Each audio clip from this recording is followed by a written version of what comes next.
Beyoncé en musique de fond, c'était sympa aussi. Bonsoir à tous. Il est 18 heures, donc on va démarrer à l'heure et on va essayer de terminer à l'heure.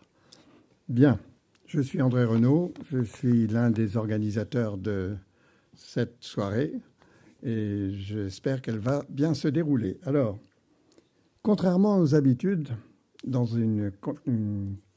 il y a une conférence à Armoristel, d'habitude, je présente l'association, qu'est-ce qu'elle fait, comment elle marche, etc. Je ne vais pas le faire pour gagner du temps. Et je vais vous renvoyer à notre site Armoristel. Vous allez sur le site Armoristel, vous saurez tout. Et contrairement aux habitudes, quelque chose que je vais faire, que je n'ai jamais fait, qui est inédit, je vais parler de moi. Ouais. Je suis un senior, mais un vrai, hein, un vrai senior. Donc un lien direct avec la soirée. Et donc, je voulais vous dire que j'étais très heureux. D'abord, je suis heureux d'avoir organisé cette manifestation parce qu'elle m'a permis de découvrir des belles personnes, comme Arnaud et ses amis. Je suis heureux d'avoir partagé avec mes collègues d'Armoristel l'étude de ce cas, avec des discussions parfois mouvementées, n'est-ce pas, Jean-Yves? Mais toujours constructives. On a réussi quand même à se mettre d'accord, parce qu'ils n'étaient pas tout à fait d'accord au début. Hein. Armoristel, donc, puisque je parle de moi, qu'est-ce que Armoristel m'a apporté? Armoristel m'a permis de poursuivre un travail. Non, pas un travail, une passion. Une passion dans un domaine qui était le mien en tant que professionnel, à savoir les télécoms et l'informatique.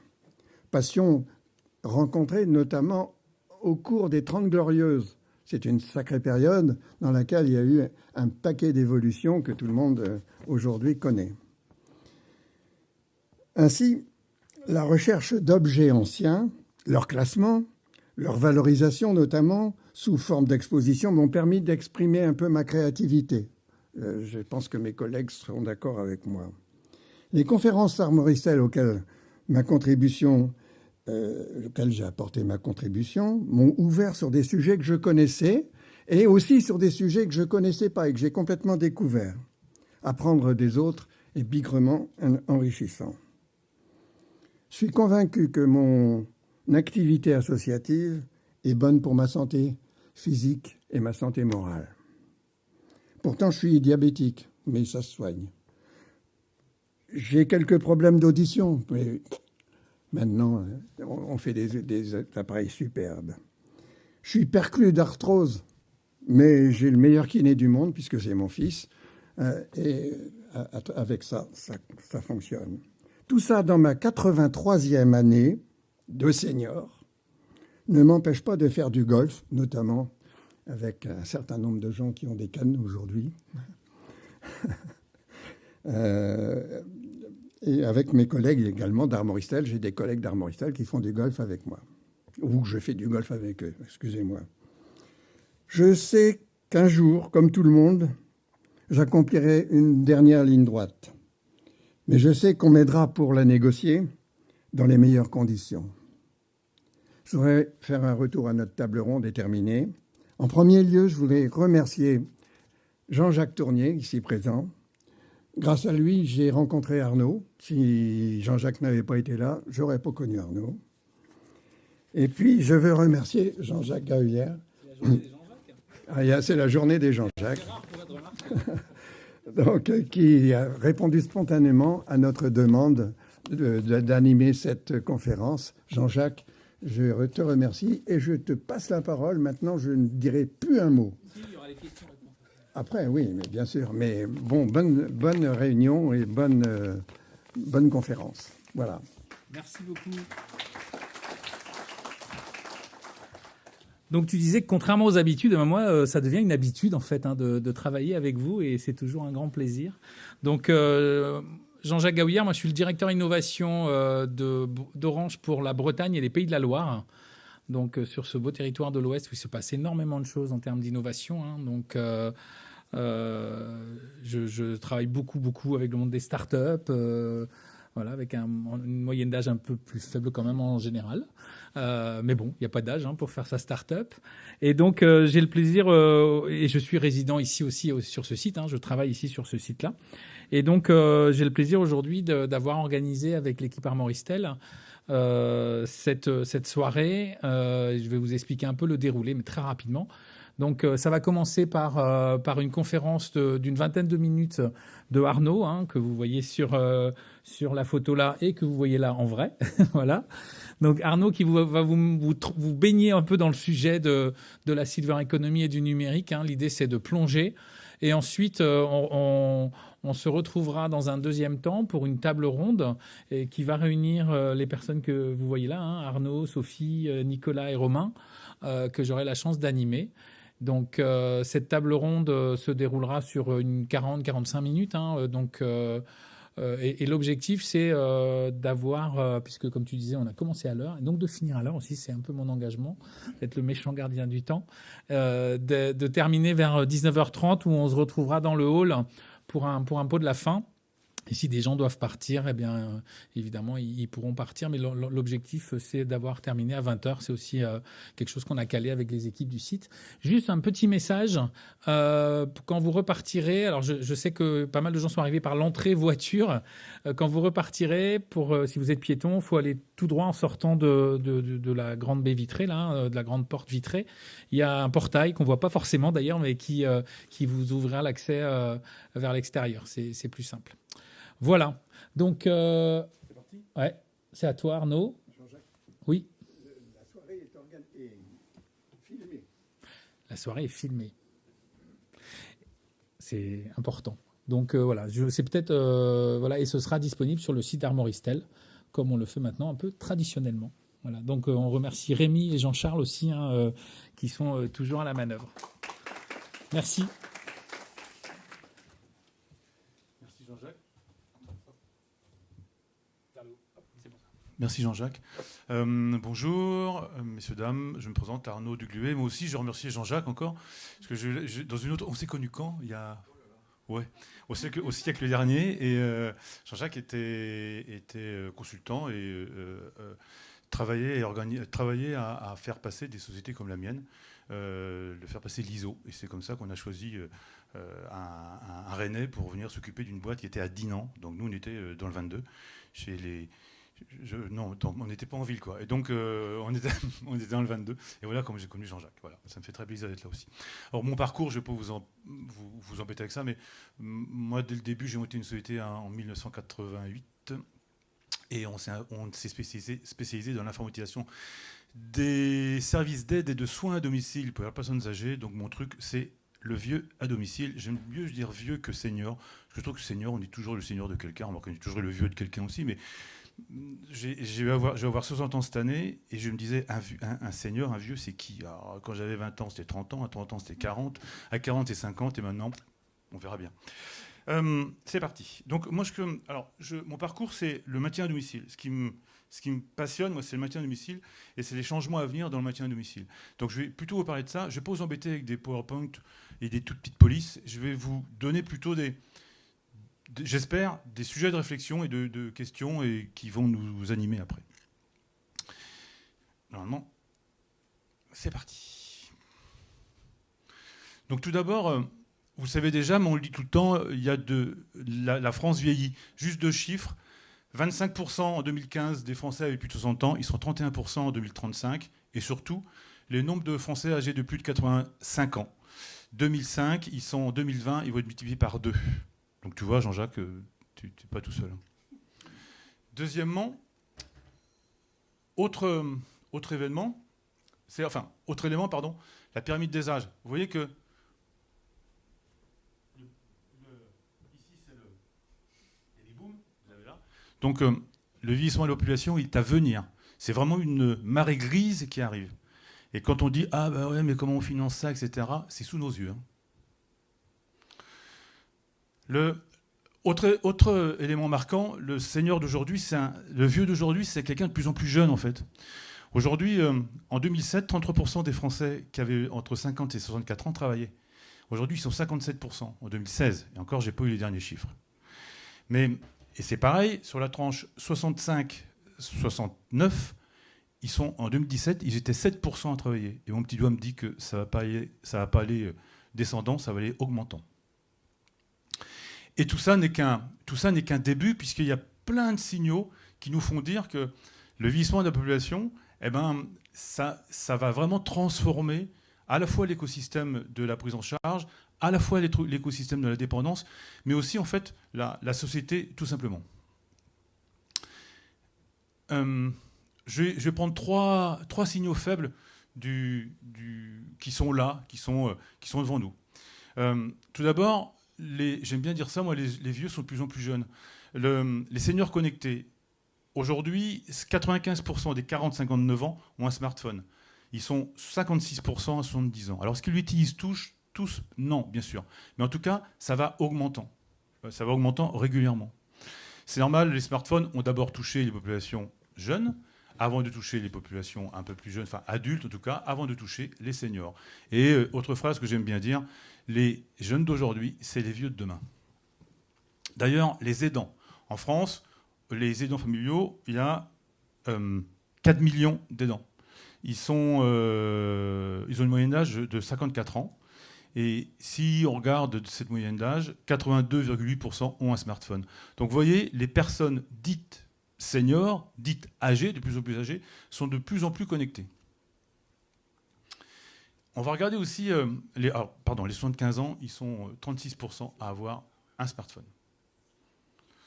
On va regarder du côté de l'extérieur. Alors les barbares, c'est un terme qu'on utilisait quand Facebook est apparu, quand Airbnb est apparu. C'était des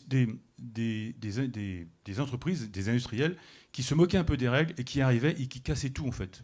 Et les barbares, il y en a toujours tout autour de nous. On citait plusieurs. Donc je vous ai dit, ma culture à moi, c'est le domicile, le maintien, l'accompagnement à domicile. Aujourd'hui, toutes les structures d'aide à domicile sont répertoriées par Google. Mais il y a 10 ans, ce n'était pas le cas. Et aujourd'hui, elles sont toutes répertoriées, elles sont toutes notées. Je dis, c'est aussi vrai pour les médecins qui sont aussi notés, alors que normalement, il n'y a pas le droit de noter un médecin. Toutes les structures sont notées, et en plus, il y a des gens qui laissent leur avis dessus. Et à la grande surprise des associations d'aide à domicile qui, au début, disaient « Oh là là, mais comment ça se fait? Moi, il faut que je réponde, qu'est-ce qu'il faut faire, etc. etc. » Et ça aussi, c'était nouveau pour eux.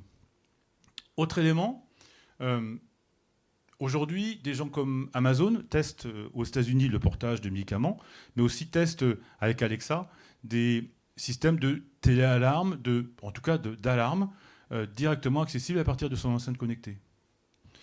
On a, dans le métier que je fais tous les jours, des intervenantes à domicile qui maintiennent à domicile des personnes fragiles, utilisent un smartphone et elles taguent leur arrivée pour dire voilà, j'arrive à 10h, je repars à 12h, tout ça est sécurisé.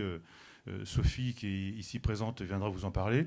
Eh bien, 100% des aides à domicile, elles utilisent WhatsApp pour discuter entre elles. Et pourtant, WhatsApp, c'est pas commercialisé, ni souhaité, ni promulgué par l'ANS. Et c'est la messagerie sécurisée, pour le coup, mais c'est la messagerie quand même la plus utilisée. Facebook a fêté ses 20 ans cette année. Ça fait 20 ans que vous utilisez Facebook. Enfin, c'est arrivé en France en 2008. Juste aussi pour Facebook, petit focus, les 22,5% des utilisateurs Facebook ont plus de 55 ans et 11% plus de 65 ans. Il y a 48 millions de visiteurs uniques en France sur Facebook tous les mois. 96 se connectent avec leur mobile. Donc là encore, c'est des signaux faibles qui nous font dire que les personnes âgées, les seniors, les vieux sont de plus en plus sur leur smartphone. C'est pas fini. On va regarder un autre, ça c'est un spécial dédicace pour Jean-Jacques, et l'Apple Watch, qui est la montre la plus commercialisée, la plus vendue, la montre connectée la plus vendue. En estimatif 2021, il y a eu 38 millions d'Apple Watch vendus, 16 millions de montres suisses de vendues dans le monde. Donc l'Apple Watch dépasse le nombre de montres suisses connectées. L'Apple Watch est agréé par les FDA aux États-Unis. C'est un organisme qui contrôle les appareils pour les agréer médicalement. C'est un appareil dit de classe 2. Et aujourd'hui, c'est un appareil qui est agréé par la FDA pour la détection de chute, l'alerte de la fréquence cardiaque basse, détection du rythme cardiaque, moniteur électrocardiogramme personnel. Autrement dit, c'est un appareil médical. Il coûte 279 € dans l'Apple Store. Vous pouvez l'acheter tout de suite. Et le pire, c'est que vous ne le savez même pas. J'ai un ami, je faisais une conférence de ce style il y a 2 ans de ça, 3 ans de ça. Il y a un ami qui monte avec moi sur l'estrade qui me dit, dis donc, il y a ma montre qui me demande d'aller voir mon cardiologue. Est-ce qu'il faut que j'y aille? Je dis, ouais, vas-y.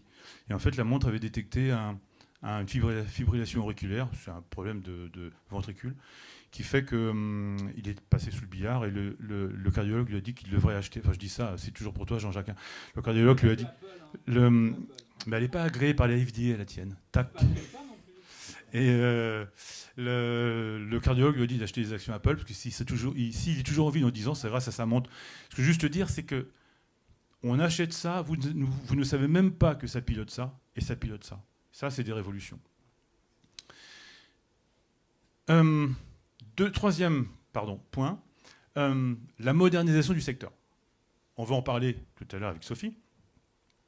En fait, est arrivé le Ségur du numérique en juillet 2020. En fait, en gros, le Ségur du numérique, c'est quoi? C'est de dire, OK, vous, secteur du médico-social, vous ne vous causez pas, vous normez pas vos échanges, vous travaillez dans votre coin, OK, on va vous mettre autour de la table et on va organiser des échanges.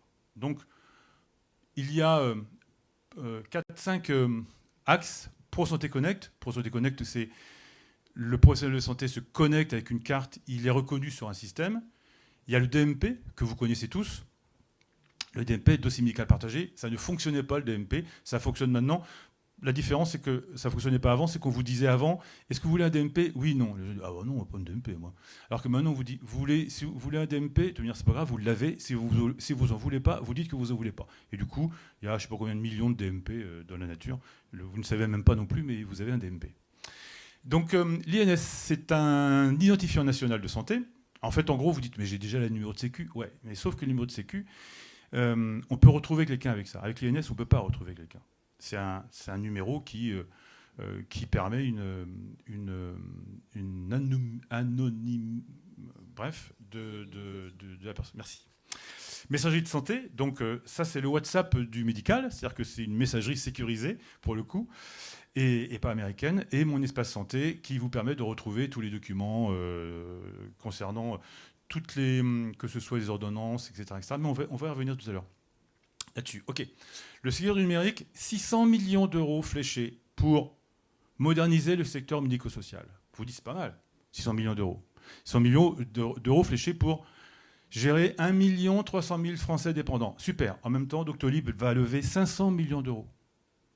Vous dites, l'État a fait beaucoup d'efforts, mais beaucoup d'efforts pour un secteur qui maintient à domicile 1 300 000 personnes. En face, une seule boîte lève 500 millions d'euros. OK.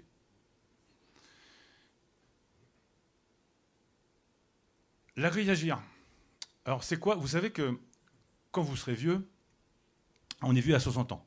La CNSA vous dit 60 ans, vous êtes vieux. C'est-à-dire que moi, c'est dans 3 mois. Pour l'instant, tout va bien. J'espère que ça va durer. Mais on est classé en GIR. C'est-à-dire qu'il y a un questionnaire qu'on remplit. Et si vous avez 6, eh ben, c'est qu'en gros, vous êtes comme ça. Si vous avez 5, c'est qu'en gros, vous êtes comme ça. Si vous avez 4, ça commence à aller moins bien, etc. etc. Jusque 1. Donc ici, on est tous en GIR 6, 5. Pour ceux qui sont en GIR, tout le monde est en GIR 6, 5. OK. Il y a GIR 4, 44%, GIR 3, 2 et 1, donc 8%. Qu'est-ce qui coûte le plus cher? Le GIR 4 et le GIR 1. Le GIR 4, il y en a beaucoup. Le GIR 1, personne très dépendante, ça coûte beaucoup plus cher. OK. Ça, c'est posé.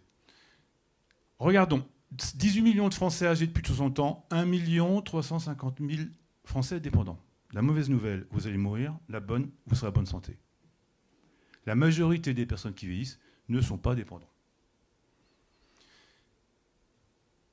Ça, c'est les chiffres de 2017. Parce qu'en fait, les chiffres, aujourd'hui, pour avoir des chiffres, c'est un peu compliqué. Les chiffres à jour, c'est un peu compliqué. En tout cas, on estime qu'en 2040, les Français dépendants seront au nombre de 2 millions. Reprenons. 29 millions d'actifs, 18 millions de plus de 60 ans, 1,3 million de personnes dépendantes. OK. La dépendance, ça coûte 30 milliards d'euros par an. à la France. L'éducation nationale, 81 milliards. La défense, 64 milliards. L'intérieur, 34 milliards. Bon, vous dites, ça coûte quand même pas mal, surtout si ça commence à augmenter. Alors, on vous promet un plan pour le grand âge aussi. On entend ça régulièrement dans le secteur, qu'il faut vraiment injecter beaucoup d'argent dans le grand âge, etc., etc. La France va emprunter 285 milliards d'euros pour payer les intérêts de sa dette. Pas pour construire des centrales nucléaires, mais pour payer les intérêts de sa dette. Le PIB du Portugal, l'année dernière, c'était 254 milliards d'euros. Alors c'est un petit pays, le Portugal. Ok. On va emprunter, cette année, plus que le PIB du Portugal. Donc le grand plan de grand âge ambitieux. Revenons-en à nos personnes dépendantes. Si on les met, on se dit, ok, le GIR 4, il est pas ou peu dépendant. C'est le début de la dépendance. GIR 3, 2 et 1, ok, les personnes sont plus dépendantes. On va regarder d'un côté, on va essayer de regarder combien il y en a d'un côté, combien il y en a de l'autre. Il y en a 600 000 d'un côté, 750 000 de l'autre. Ok, en gros, hein, ça peut être 650 000, 700 000. En gros, ça se découpe comme ça. Ok. 29 millions d'actifs, 18 millions depuis 60 ans, 1,3 million qui touchent l'APA. L'APA, c'est l'aide, c'est l'allocation personnalisée à l'autonomie. Je me fais avoir à chaque fois, moi. Et donc, il y a 0,7 million de Français dépendants, GIR 3, 2 et 1. 0,7 millions de Français vraiment dépendants. OK. On va se concentrer sur le 1,3 million qui ont l'APA. 18 millions de plus de 60 ans. Pardon, on va commencer par cela. Ils seront 20 millions en 2030, 24 millions en 2060. Donc, quand je vous dis qu'on vieillit, on vieillit.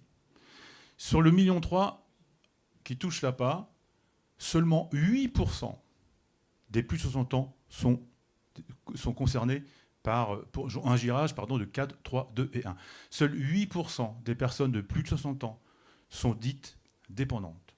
Et seulement 20%, ce que je disais tout à l'heure, André, 20% des plus de 85 ans sont considérées comme dépendantes. Autrement dit, 80% des plus de 85 ans ne sont pas girés 4, 3, 2 et 1. Revenons-en à nos 1,3 millions qui touchent là-bas, et on va regarder le domicile versus EHPAD, parce que c'est le grand truc, vous savez, les EHPAD, les machins, c'est les méchants EHPAD et les gentils domiciles. Enfin, ici, il n'y a que des gentils, mais il y a 800 000 Français dépendants qui vivent à domicile. La majorité, 63%, c'est GIR 4, après GIR 3, 2 et 1. Ce que je peux vous dire, ces chiffres-là, je les ai récupérés chez nous, dans ma société. Et en 3 ans, 3 ans, le GIR 4 est passé de 69% à 63%. C'est-à-dire que ça n'a pas baissé en nombre, hein, ça augmente en nombre, mais on voit bien qu'à domicile, on maintient des gens girés de plus en plus dépendants à domicile. En fait. On voit, sur 4 ans, on commence à avoir une tendance se dessiner. Bon, sans trop de surprise, 550 000 Français en maison de retraite, majoritairement GIR 3, 2 et 1, les personnes ne sont plus dépendantes en maison de retraite, ce qui semble assez logique. Voilà, j'ai presque terminé. Juste une dernière réflexion.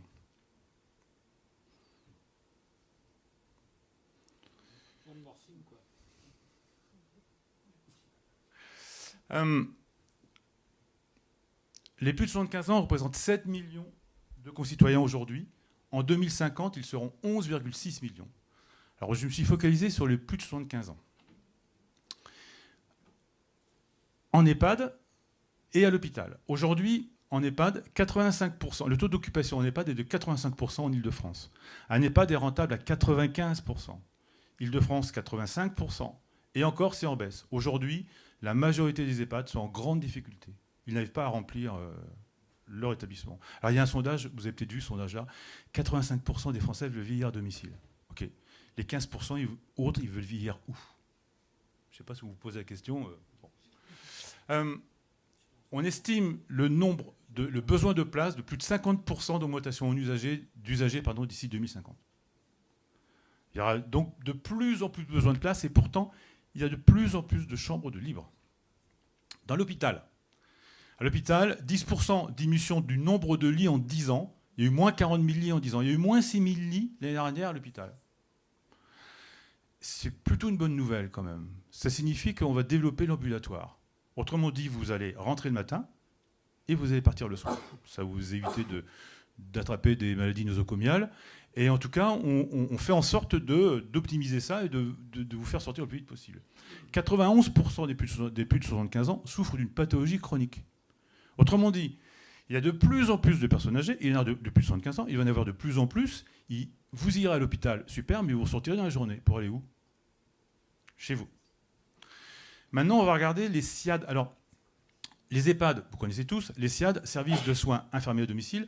Un SIAD, c'est un organisme qui coordonne des professionnels libéraux à domicile ou qui coordonne des infirmiers ou des salariés qui sont aide. J'ai plus le terme. Bref, ils font des actes de santé, contrairement à un service d'aide à domicile qui ne fait pas d'actes de santé. Okay. Toilettes, etc., ça relève du SIAD. Okay. Le SIAD est financé par les ARS. Le SIAD est financé par la Sécurité sociale. Le SIAD est financé directement par vos impôts. Okay. Il y a 102 places pour 1000 personnes âgées, pour 1000 Français âgés de plus de 75 ans, il y a 102 places en EHPAD aujourd'hui. Il y a 20 places pour 1000 Français âgés de plus de 75 ans en SIAD. Et il y aura 25 000 places de plus d'ici 2030. J'ai oublié de vous le dire, ça va nous monter le nombre de places à 170 000 places. C'est ridicule. C'est pas suffisant. Comment on va faire? Dernière chose, dernier chiffre. Domicile, EHPAD. Une prise en charge à domicile ou en EHPAD, 35 000 € par bénéficiaire en EHPAD, 12 000 € par bénéficiaire à domicile. C'est le coût total moyen par bénéficiaire à part, je veux dire 1 à 4. C'est le chiffre de la Sécu. Alors vous dites, ouais, mais c'est un peu normal quand même, parce que en EHPAD, il y a comment s'appelle l'immeuble, il y a le loyer et il y a aussi c'est des gires un peu plus importants. Ouais, ok, mais c'est quand même très important, quoi. Autrement dit, la maison, le domicile va devenir central et le domicile va devoir s'équiper, va devoir coordonner les soins, les soins à domicile, pardon. La médecine libérale va devoir aussi s'y mettre parce qu'il n'y aura pas assez de SIAD. L'EHPAD va devoir aller à domicile. On commence à vous en parler, où on appelle ça l'EHPAD hors des murs. Bon. Va devoir s'intéresser au domicile et la médecine ambulatoire va devoir aussi intégrer le domicile du patient. Autrement dit, tout ça ne pourra se faire qu'avec encore des nouvelles technologies et des objets connectés. On est vraiment à l'aube d'une révolution. Et ce coup-ci, c'est fini.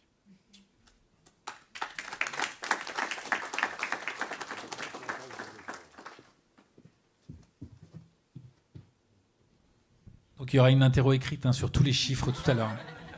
Donc préparez votre mémoire. Parce que merci beaucoup Arnaud, merci de cette plongée dans le monde de la silver economy et du numérique aussi. Du coup, on va mettre en place, on va prendre quelques secondes pour mettre en place les éléments de la table ronde.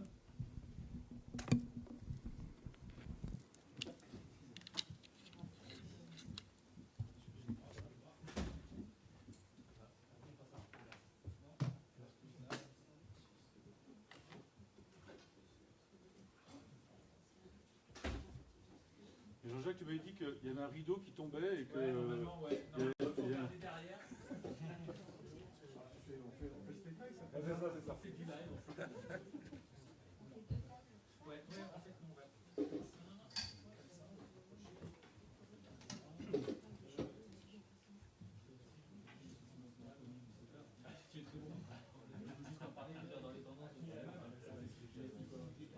Super. Très bien.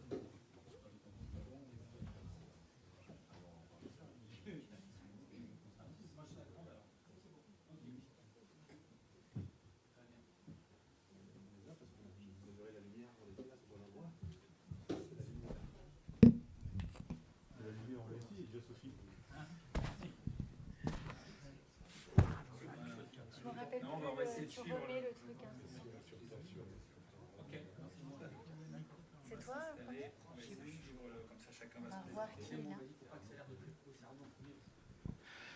Il faut que j'attende la lumière verte. De toute façon, ça va s'afficher aussi vos noms, photos, costumes de scène.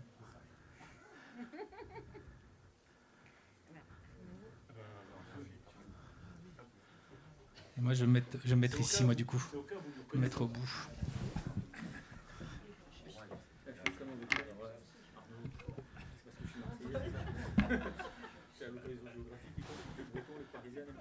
On m'a dit que je dois avoir une lumière verte. C'est bon ?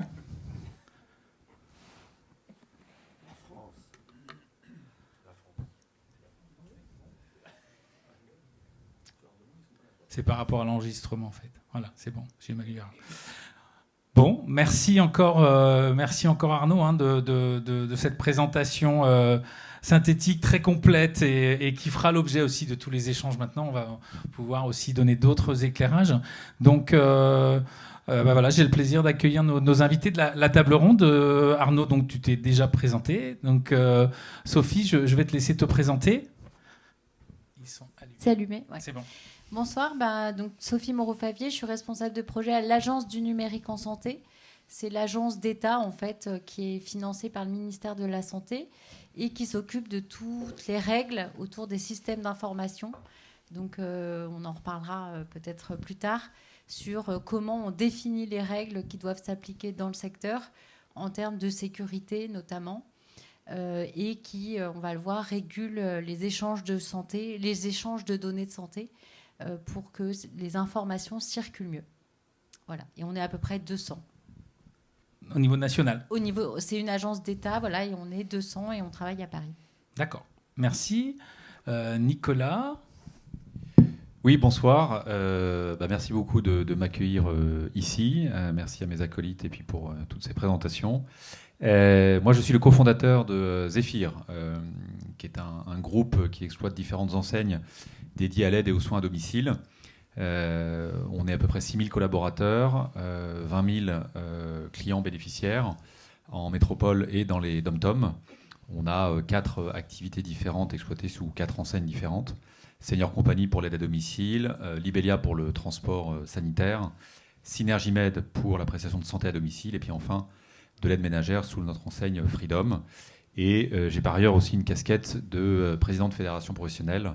Je préside depuis 2 ans le Synerpa Domicile, qui est la principale fédération qui rassemble les acteurs privés du grand âge et du handicap. Merci. Romain. Romain Gano, donc je suis le directeur général de Silver Valley. Silver Valley est un cluster d'entreprises, donc on regroupe 200 entreprises ou associations ou fédérations professionnelles dédiées à l'innovation pour la transition démographique. Donc je ne parle pas que de Silver Economy. Quand je parle de transition démographique, on a des adhérents, certains sont dans la salle en plus, qui travaillent sur la préparation à la retraite, sur le déménagement, jusqu'à l'accompagnement de la fin de vie. L'accompagnement de la fin de vie, j'ai passé 15 ans dans l'action sociale d'une caisse de retraite, donc je connais très bien le système de protection sociale français et de financement de la perte d'autonomie. Et aujourd'hui, c'est important pour nous de porter la voix avec nos collègues de ceux qui innovent dans le secteur et de montrer qu'aujourd'hui, c'est un secteur qui bouge, c'est vraiment un secteur d'innovation. Merci à tous les 4. Alors, on vous propose de faire cette table ronde sur 3 principaux temps. Un premier temps, on va revenir sur les constats, avec l'éclairage de chacun. Chacun a une activité différente dans le domaine de la silver economy et du numérique.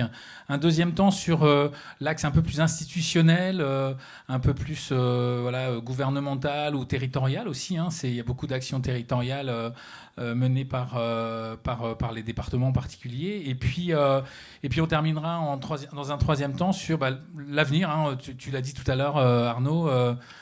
Les jeunes d'aujourd'hui sont les vieux de demain, ou les juniors sont les seniors. Voilà, donc effectivement, se projeter un peu comment tout ça va évoluer aussi d'un point de vue technologique. Quelles sont les attentes ? Il y a beaucoup de révolutions.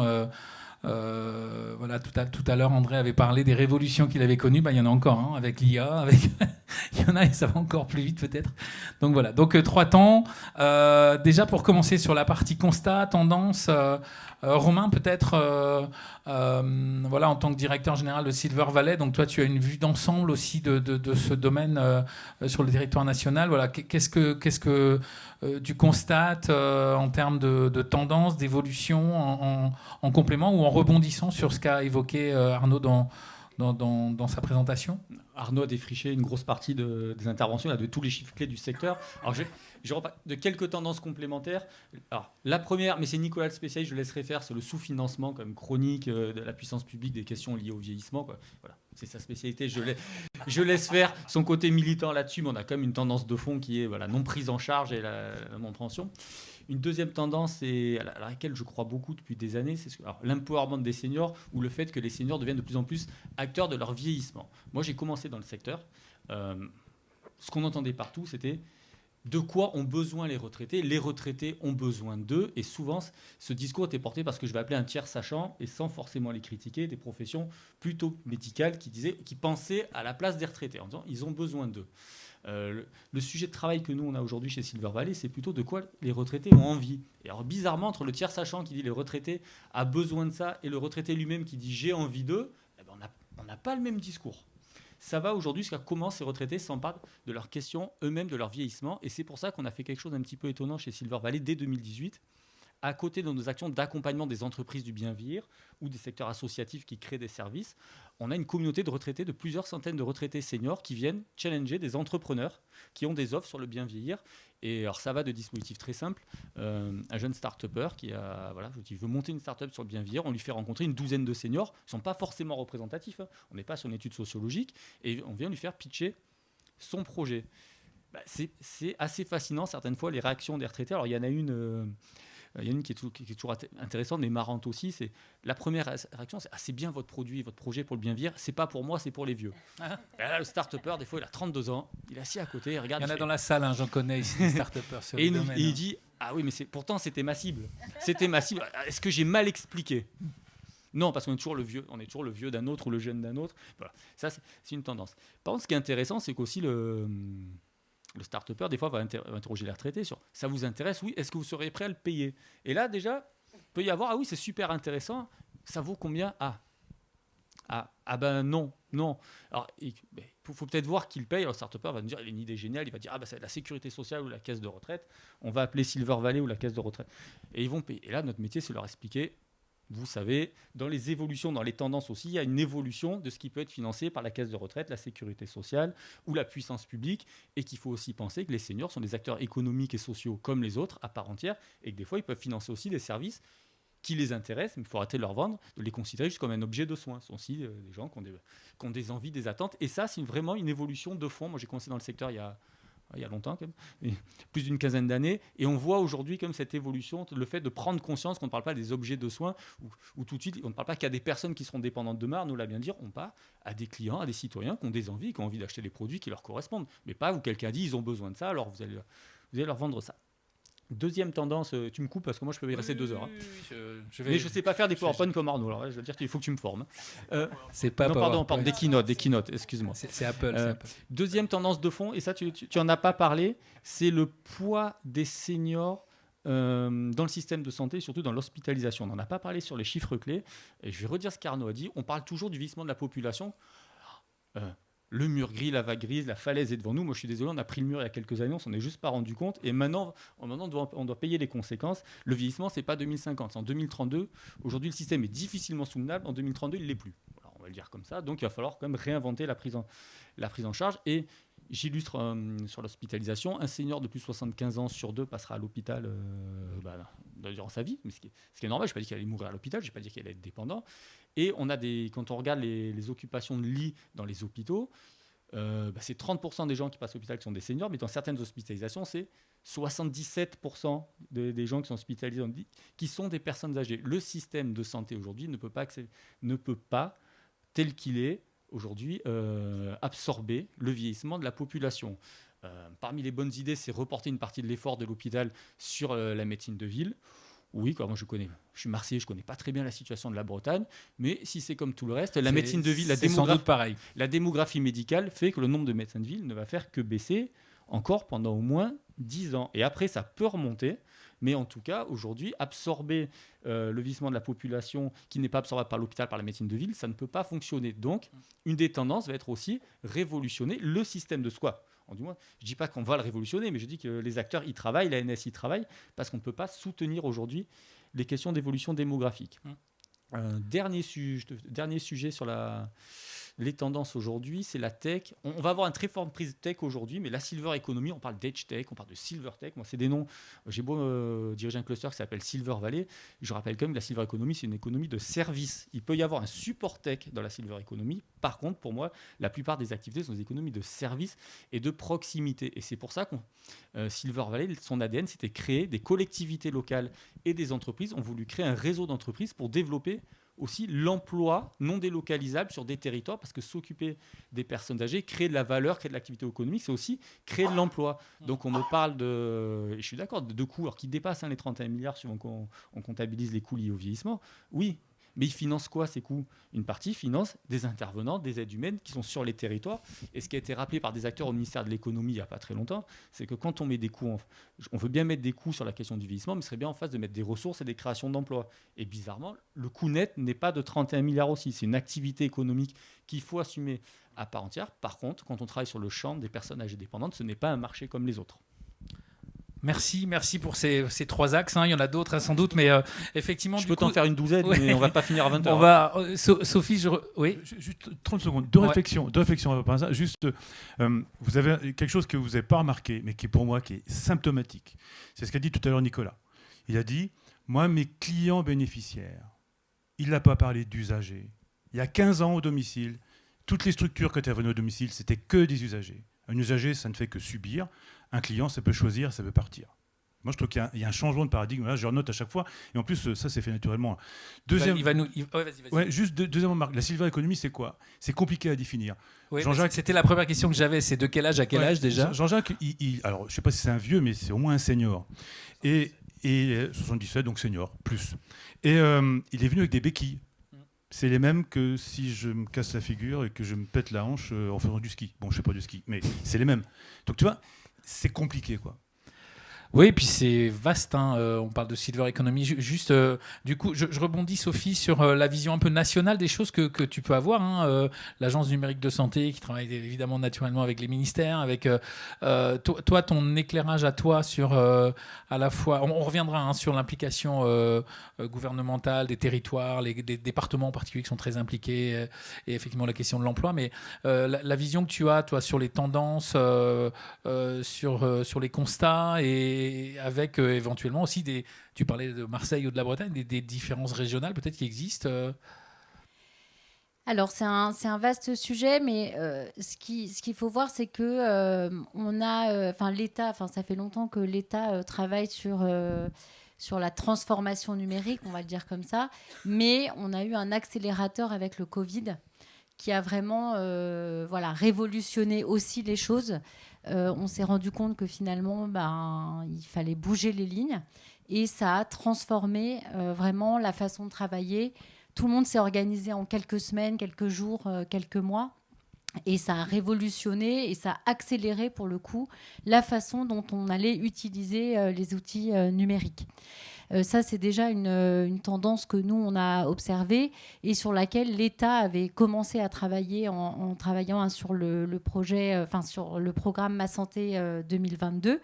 Et l'État a mis de l'argent, 2 milliards d'euros sur le numérique, en prenant conscience que il fallait intégrer cette dimension du numérique à la fois pour les professionnels, à la fois d'un point de vue des professionnels. Les professionnels ont beaucoup utilisé les outils numériques et les particuliers, rien que pour télécharger son attestation quand on allait se faire vacciner, etc. Et donc ça a été pour nous, côté État, finalement une chance.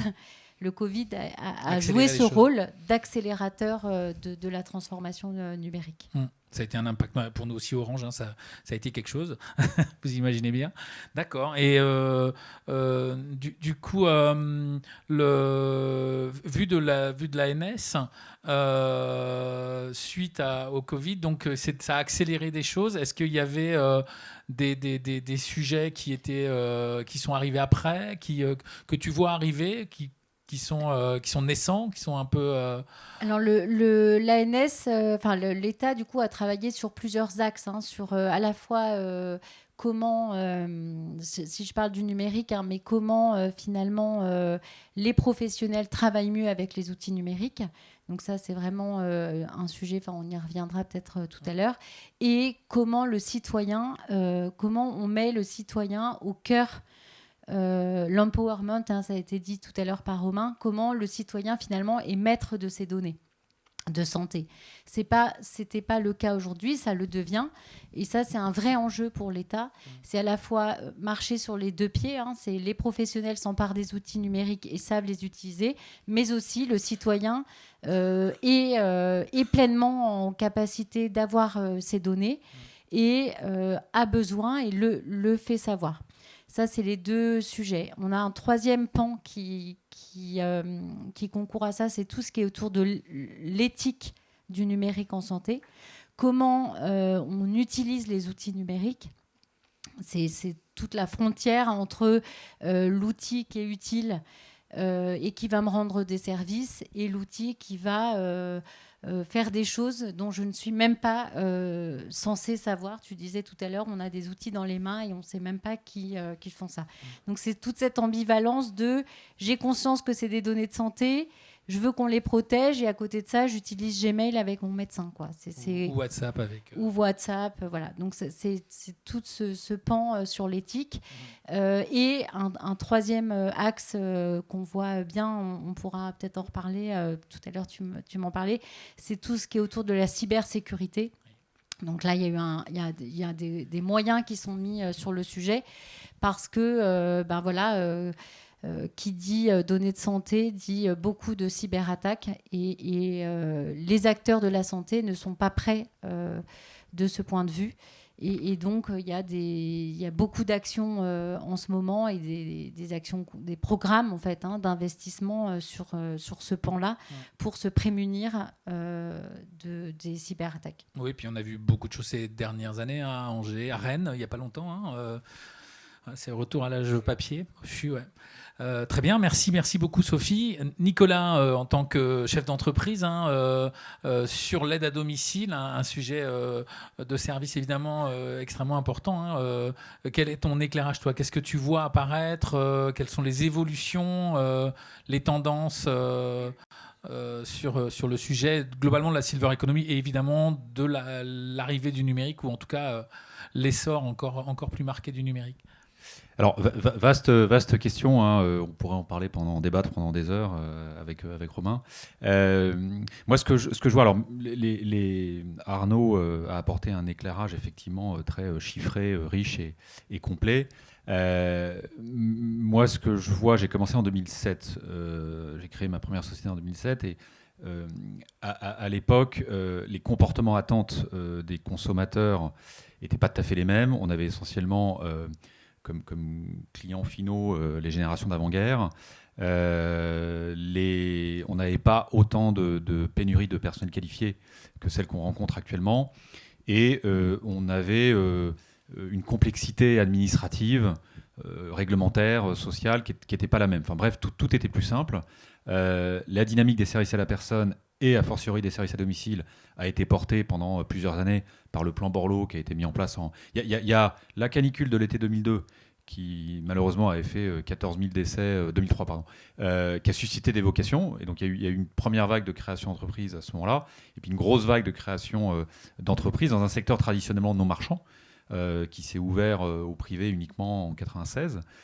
Donc avant, c'était trusté par le secteur non marchand et ça s'était structuré autour d'associations type ADMR ou UNA. Puis donc c'est très récent en fait l'ouverture au marché. Alors, ah oui, ça fait 2016, une petite vingtaine d'années. Et quand j'ai commencé, le privé n'avait que 5% de part de marché.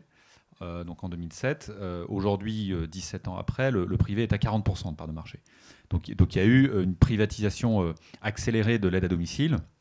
Le secteur historique associatif, pour certains, a réussi à se réinventer, mais pour beaucoup, ont dû faire face à l'ouverture à la concurrence, à l'évolution des attentes des clients qui s'est forcément rehaussée, qui a évolué, et puis aux contraintes budgétaires. C'est-à-dire que quelque part... il y avait auparavant un côté pousse au crime, plus on dépensait, plus on avait droit à des fonds et des budgets pour l'année suivante. Là, on rentre dans une logique d'équilibre budgétaire, voire même de retour sur investissement, de rentabilité. Et puis, le virage du numérique. Pour beaucoup de structures qui se sont créées il y a 50 ans, c'était gomme, papier, crayon. Nous, on est nés, on avait déjà Internet, on avait déjà les outils apologiques. La première société d'Arnaud existait déjà à l'époque. Donc ça a été un peu plus naturel. Et l'offre privée, qui était hyper atomisée il y a 10 ans, a commencé à se concentrer, à se structurer autour de réseaux, avec des fusions, des acquisitions, des regroupements en réseau de franchise ou en réseau en propre.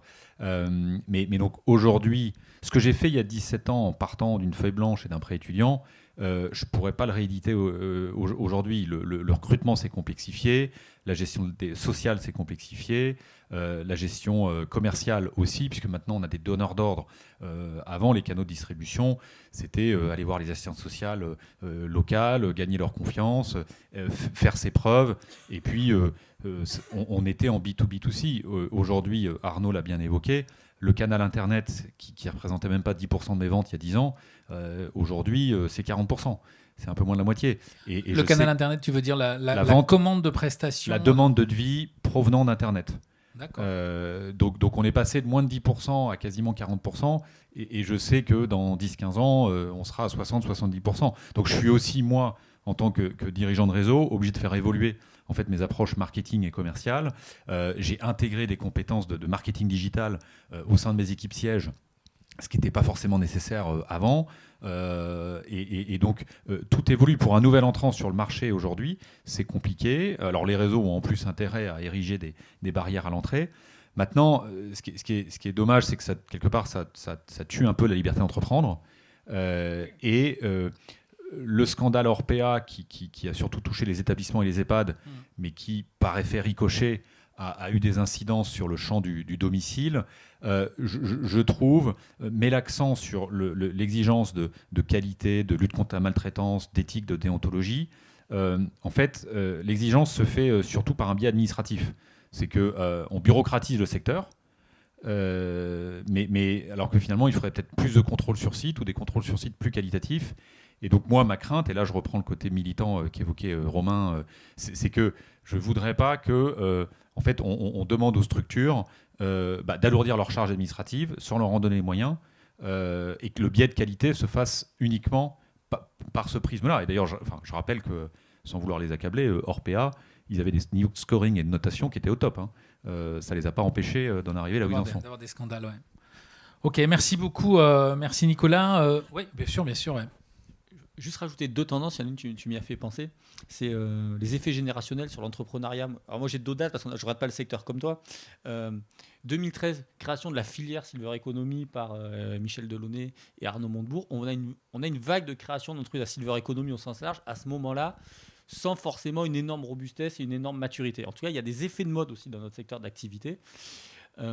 Après le Covid, on a aussi une nouvelle génération d'entrepreneurs de l'économie sociale. Alors, les entrepreneurs de l'économie sociale, ça avait commencé phénomène 2018, 2019, 2020. Après le Covid, alors pour sauver la planète, sauver leurs grands-parents, tout un tas de raisons, on a un énorme afflux d'entrepreneurs sur ce marché en disant, enfin, moi j'ai une idée, alors je caricature, mais ça arrive, j'en ai parlé à ma grand-mère, à ses amis, c'est merveilleux, j'ai un marché, j'ai un business, on va changer le secteur du vieillissement, on leur prouve toute la journée que c'est quand même pas aussi simple parce qu'il y a des contraintes, mais on a des effets générationnels de jeunes entrepreneurs sur le secteur. Les services à la personne avaient déclenché ça sur des jeunes entrepreneurs comme Nicolas. Il y en a plusieurs de sa génération qui sont lancés à ce moment-là. Là, je vois arriver une nouvelle génération d'acteurs aussi qui ont 25-30 ans, école de commerce, des beaux profils, qui veulent des statuts économie sociale et solidaire et qui veulent se lancer. On verra dans 10 ans où ils en sont, mais en tout cas, il y a un effet générationnel. Autre sujet, tu as posé la question tout à l'heure, on n'a pas répondu. Les régions, peut-être le poids des régions, est-ce qu'il y a de l'innovation super en région ? Non, alors le vieillissement se vit sur un territoire, les solutions se trouvent sur ce territoire-là. Une fois qu'on a dit ça, on a tout dit. Par contre, il y a des terres d'innovation historiques. Et la Bretagne a toujours été une terre d'innovation technologique. Et aujourd'hui, il y a tout un tas de pépites du secteur du bien vieillir basées en Bretagne. Alors, je vais en citer quelques-unes, ce n'est pas pour faire leur pub. Mais quand un Familio sur les gazettes internationales se lance il y a plus de 12 ans, ils sont à Saint-Malo. Arkea Assistance. Armel et Tanguy étaient là il n'y a pas longtemps. Ils sont à Brest. Ozo AI, c'est de l'intelligence artificielle sur des capteurs. Ils sont à Brest. Et il y a un vrai cœur aujourd'hui de la silver economy en Bretagne. On ne parle pas beaucoup. Arnaud est là aussi, sa société est en Bretagne. Et on a des startups. Il y a Jubilee sur la préparation à la retraite. Ils sont dans la salle aujourd'hui. On a les super actifs qui sont là. C'est une jeune boîte. On a quand même une terre d'innovation en Bretagne, mais une terre d'innovation, ce que j'appelle robuste. Des boîtes après qui vont performer et qui sont toujours là. Et moi, ça me fascine quand on regarde Silver Valley. On a des adhérents partout. La Bretagne, c'est pas forcément ceux qui se mettent le plus en avant. Par contre, sur les métriques, on a quand même pas mal de boîtes qui performent en France et à l'international aujourd'hui. Ok, merci. Arnaud, peut-être un mot à rajouter sur ce panorama complémentaire de ton éclairage à toi. Plusieurs choses de ce qu'on a dit là. Par exemple, WhatsApp, quand on parle de ça, etc., et que les gens utilisent ça, pourquoi quand Sophie demande à ce qu'on se connecte à des outils, etc., ce que vous faites tous les jours, vous avez un mot de passe. Et votre mot de passe, il doit avoir tant de caractères, il doit avoir machin, etc. Mais quand vous demandez à une aide à domicile d'avoir un mot de passe de 12 caractères avec 3 voyelles, 2 consonnes, un point virgule, machin, elle ne saura pas faire. Donc son WhatsApp il est bien mieux que tous les outils que l'État peut mettre à disposition. Elle ne saura pas faire ou elle n'aura pas forcément le temps de gérer ça. Exactement, elle n'aura pas le temps non plus. Et puis je vous encourage aussi à devoir changer votre mot de passe parce que Monsieur Orange vous dit il faut changer votre mot de passe. Ok, vous risquez d'avoir une intrusion sur. Moi je l'ai vécu et pourtant c'était extrêmement bien fait. Mais quand même c'est quand même très compliqué. Enfin, même quand on a un peu l'habitude, c'est pas si simple que ça, quoi. Donc en fait, les outils numériques, il y a le quotidien et la boîte, la structure qui gagne la partie, c'est celle qui s'insère dans ce quotidien. Vous prenez tous les jours votre smartphone. Si j'arrive à vous mettre un produit dans la main, dans vos smartphones, que vous utilisez, mais comme vous utilisez pour passer un coup de fil, comme pour envoyer un SMS, machin, etc., j'ai gagné la partie. Et toutes les startups, ma société aussi, nos sociétés, on informatisait les structures d'aide à domicile. Donc, je me souviens, on mettait ça sur ordinateur. Et puis à l'époque, c'est pas compliqué. Alors, on vendait des formations. On disait, l'écran, il est pas beau. Ah, mais oui, mais c'est comme ça. Là, l'entrée, il est en haut à gauche. L'écran suivant, il est en bas à droite. Oh, oui, mais c'est comme ça. Donc, on formait, etc. Aujourd'hui, il faut que ce soit sur mobile. Sur mobile, si ça vous plaît pas, vous jetez. Donc, il faut que ce soit user-friendly et il faut que ce soit très bien fait. Je me souviens d'un collègue de boulot du temps où, je suis désolé, mais c'est une référence parce que là, on sort une application mobile pour les personnes maintenues à domicile, pour les personnes accompagnées à domicile, pardon. On sort une application mobile et l'application mobile, c'était l'iPhone 10 sort et l'iPhone 10 c'était un format un peu plus haut. Et l'application avait une bande noire en haut, une bande noire en bas. Et je dis à la personne qui gérait le produit, je dis mais c'est moche. Et puis il me fait ça marche. Je dis oui mais c'est plus ça aujourd'hui.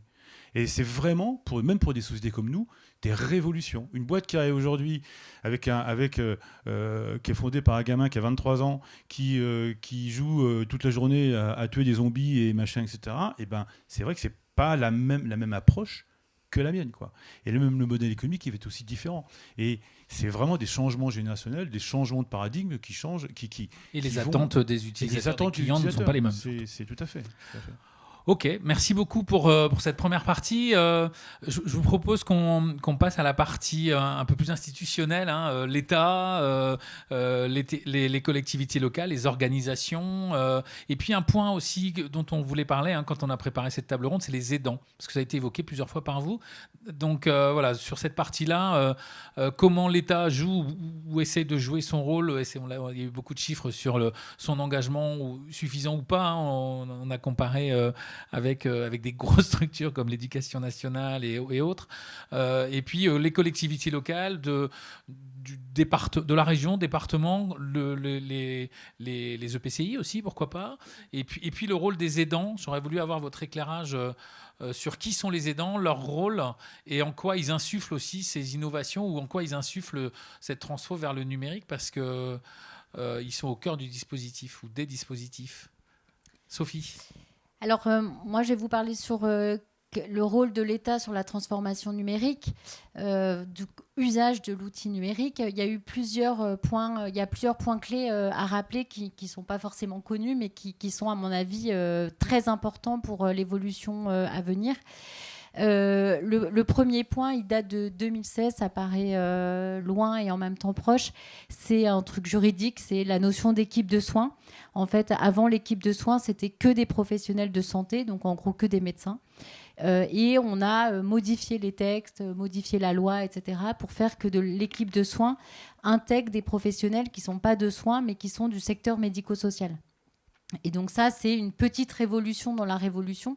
Ça veut dire quoi ? Ça veut dire comment on arrive à décloisonner en fait, les échanges d'informations, rien que dans le principe de parler, c'est-à-dire je peux, moi, en tant qu'aide à domicile, avoir un rôle reconnu auprès d'un médecin qui, avant et encore aujourd'hui, ne dit « je ne parle qu'à un médecin ».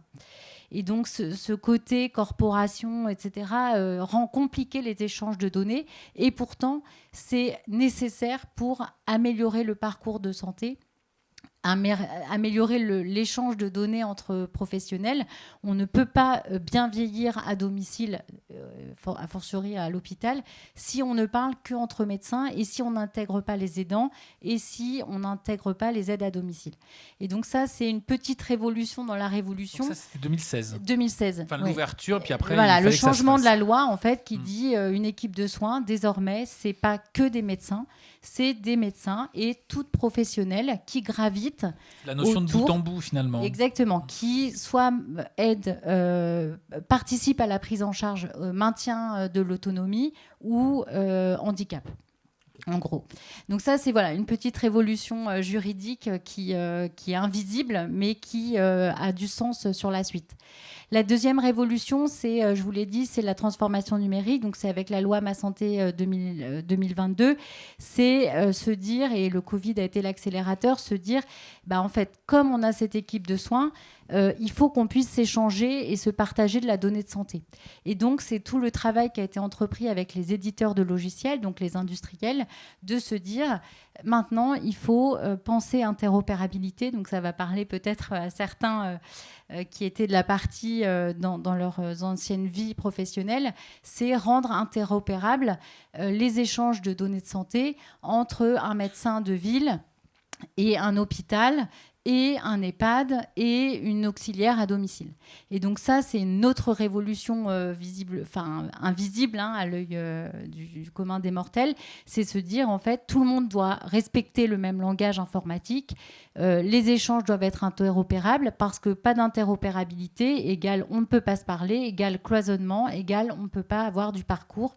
Et donc, si le médecin ne reçoit pas l'info de l'EHPAD, ou du laboratoire biologie, comment peut-on avoir la vision de son parcours? Et ça, c'est 2022 uniquement. Et ça, c'est récent, en fait. dans le plan 2022, décloisonnement total. Et l'autre révolution, pour pas prendre trop de temps, c'est du coup ce qui se voit à l'œil nu. Du coup, c'est mon espace santé. Je ne sais pas si dans la salle vous connaissez cet outil. C'est l'outil d'empowerment de la santé, comme l'a dit tout à l'heure Arnaud. Avant, pour des raisons CNIL, on vous disait est-ce que vous voulez ouvrir votre DMP? Depuis la sortie de mon espace santé, c'est tous les DMP sont ouverts. Donc, tout le monde a son espace santé, sauf opposition. Ce qui change la donne. C'est comme la redevance, que, quoi. Coup, si on dit rien... Voilà, qui ne dit rien consent. Donc, 65 millions de Français ont leur espace santé ouvert. Après, il faut faire une action d'activation. Mais globalement, si vous n'avez rien dit, déjà, il y a de la donnée qui vient alimenter votre espace de santé. Donc ça, c'est révolutionnaire, je ne sais pas, mais en tous les cas, c'est un changement de paradigme de se dire, on arrête de se faire des nœuds cerveaux sur est-ce que tu veux, t'es sûr, nanana, alors que tout le monde a des données de santé sur Gmail et que quand l'État crée un outil sécurisé comme mon espace santé, il y avait trop de barrières à l'entrée pour permettre son usage. Voilà. Après, quand il y a une étude qui a été faite là, en février 2024, justement sur l'utilisation de mon espace santé, et il y a 2-3 chiffres qui sont intéressants. Donc, c'est une étude qui a été faite, menée par le ministère, sur 2500 personnes qui ont été, 2000 personnes qui ont été interrogées, donc des jeunes, des vieux, voilà. Un panel. Il y a un panel. 90% des Français interrogés disent avoir eu recours au moins à un service numérique en santé dans l'année. Donc on se dit que c'est quand même important, jeunes, vieux, tout compris. Y compris des Doctolib et des choses comme ça. Exactement, y compris Doctolib, etc. 74% considèrent que le développement du numérique aura un effet positif sur la coordination des soins. Donc on vient au sujet de j'ai mes données, je me sers de ces données, le médecin doit se servir de ces données pour gérer et coordonner mon parcours. Mais il y a des inquiétudes qui demeurent sur ce qui revient le plus dans l'étude, c'est la déshumanisation des soins, peut-être que tu en reparleras, et se dire finalement, est-ce que trop de numérique ne tue pas ce qu'on est, quoi, l'humain. Une question quasi philosophique aujourd'hui. Non, mais c'est vrai, surtout dans ce domaine-là. Ouais, et le dernier chiffre qui m'a semblé très intéressant en préparant cette conférence, c'est que 82% donc, de ce panel déclarent connaître mon espace santé. Et donc, globalement, 50% disent l'avoir utilisé. Et quand on regarde les chiffres un peu de plus près, on se rend compte que c'est les plus de 65 ans qui l'utilisent le plus, avec 56% d'entre eux qui l'utilisent. Donc, on se rend compte que les vieux, finalement, est-ce qu'à 65 ans, on est vieux ? Mais enfin, plus de 65 ans, c'est les vieux. Ce sont les plus gros utilisateurs de leur espace santé parce qu'ils ont bien conscience que avoir ces données de santé, c'est important. Se balader avec son papier, c'est peut-être moins facile. Et c'est ceux qui ont le plus conscience, finalement, de l'importance et de l'intérêt de l'outil numérique. Ok, très bien. Et donc ça c'est une vision, donc trois étapes majeures dans le domaine santé, effectivement la collaboration. Et Arnaud, tu voulais rajouter quelque chose? Ce que dit Sophie, ce qui est extrêmement important. Et pour la première fois, je suis dans le secteur depuis 30 ans, plus de 30 ans. Pour la première fois, l'État s'est dit, messieurs, vous industriels, vous avez besoin de quoi? On se met autour d'une table et on discute. C'est la première fois que ça arrive, il faut le saluer. Avant, sous les anciennes présidences, ce n'était jamais arrivé. Là, pour une fois, il y a un État qui se dit « Ok, le monde bouge, les gens ont d'autres usages, il faut qu'on décloisonne tout ça, mais on le fait avec les industriels. » Ça, c'est une grande première. Enfin, moi, je tiens à le dire. En plus, on a pu discuter, on a pu dire « Ah non, pas comme ça, etc. » Il y a tous les mois, il y a des groupes de travail, etc. Ça, il faut le saluer. Ça n'était jamais arrivé jusqu'à présent. Donc le terreau est prêt, on va dire. Parce que 2022, c'est récent, donc j'imagine la mise en place de tout ça peut Ma prendre du temps. santé 2022, ça a été fait en 2019. Okay. Normalement, le plan, c'était 2019-2022. 2022, ça devait être les résultats. C'était fini. C'est la sortie. Okay. Bon, on est en 2024, on n'y est pas encore. Ouais. Mais oui et non, parce qu'il y a déjà dans mon espace santé des données... il y a 300 millions de documents par an qui sont intégrés, donc, et ça ne fait que croître. C'est à peu près 5 documents par personne. Et le monde médical a l'obligation d'alimenter ça. Voilà, donc le monde médical a l'obligation d'alimenter certains documents. Et donc, on a été jusqu'à obliger le secteur médico-social à intégrer des données. Et donc, les acteurs comme mon voisin est obligé... maintenant, il parlait de contraintes, on lui en a rajouté un petit peu sur le numérique, en obligeant à mettre des informations donc, liées à l'urgence. Donc, si lui, il accompagne quelqu'un à domicile, il a plein de données sur, en gros, qui est les dents. C'est une contrainte et c'est une base de données hyper intéressante. Voilà, aussi et ça, je dois le verser à mon espace santé parce que si j'arrive aux urgences, au moins, on a un minimum de données. Donc voilà, il y a 2-3 documents comme ça qui sont obligatoires et que les acteurs du domicile alimentent maintenant dans mon espace santé. Et c'est une petite révolution quand même. Ok. Et peut-être un point avant de justement donner la parole à Nicolas sur ce rebond, à la fois toute cette base qui est mise en place, qui est à la fois une contrainte et aussi à la fois une source d'information pour répondre encore plus aux attentes des clients. Un point sur la partie territoriale ou régionale, ton éclairage, Sophie, parce que effectivement la vision nationale, on imagine bien, c'est des projets nationaux, mais alors comment ça se décline nous on donne les règles au niveau national. Après, comme l'a dit Arnaud, on travaille beaucoup avec les éditeurs de logiciels, donc ils ont une portée nationale. Au moins nationale. On s'appuie sur les agences régionales de santé et sur des structures qui accompagnent en région. Là où on n'est pas bon et où on n'a pas encore réussi, c'est justement tout ce qui concerne les conseils départementaux. Okay. Comme vous le savez, les conseils départementaux, ils sont politiques, ils ont une couleur et l'État ne peut pas leur imposer des choses. Enfin, l'État. En tous les cas, nous, Agence du numérique en santé, on ne peut pas dire à un conseil départemental, voilà, ton système d'information, il est comme ça, maintenant, il faut que tu respectes les règles de cette façon. On n'arrive pas encore, on n'a pas tous les leviers. C'est l'étape suivante, alors. Et c'est l'étape suivante, effectivement. Peut-être que tu en parleras, parce que, comme ça a été dit, la dépendance, elle est financée beaucoup par le conseil départemental. Et donc, si le conseil départemental ne respecte pas les règles nationales d'échange de données, de santé, d'identification des usagers, etc., on va avoir un problème. Mais voilà, on a... c'est toute la question de la décentralisation ou de la déconcentration des pouvoirs qui fait qu'on n'a pas tous les leviers pour imposer des règles à ces acteurs. Ok. Du coup, Romain ou Nicolas, vous voulez rebondir peut-être là-dessus sur la partie... Oui. Alors, plusieurs axes que je voulais développer. Le premier point, c'est que... donc, le numérique dans l'aide et le soin à domicile, de manière assez triviale, pour nous, on identifie 3 principaux leviers de création de valeur. L'enrichissement, l'amélioration des expériences clients et de tout leur entourage familial. Donc on va pouvoir innover, créer de nouveaux produits, créer de nouveaux services.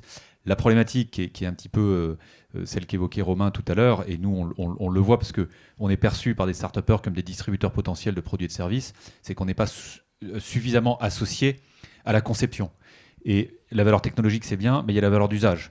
Et il y a le willingness to pay, ce que le consommateur est prêt à payer pour un produit ou un service. Donc on a souvent des start-upers qui imaginent conçoivent des produits dans leur coin, qui après vont voir les EHPAD, parce qu'en termes de commercialisation, c'est ce qu'il y a de plus simple.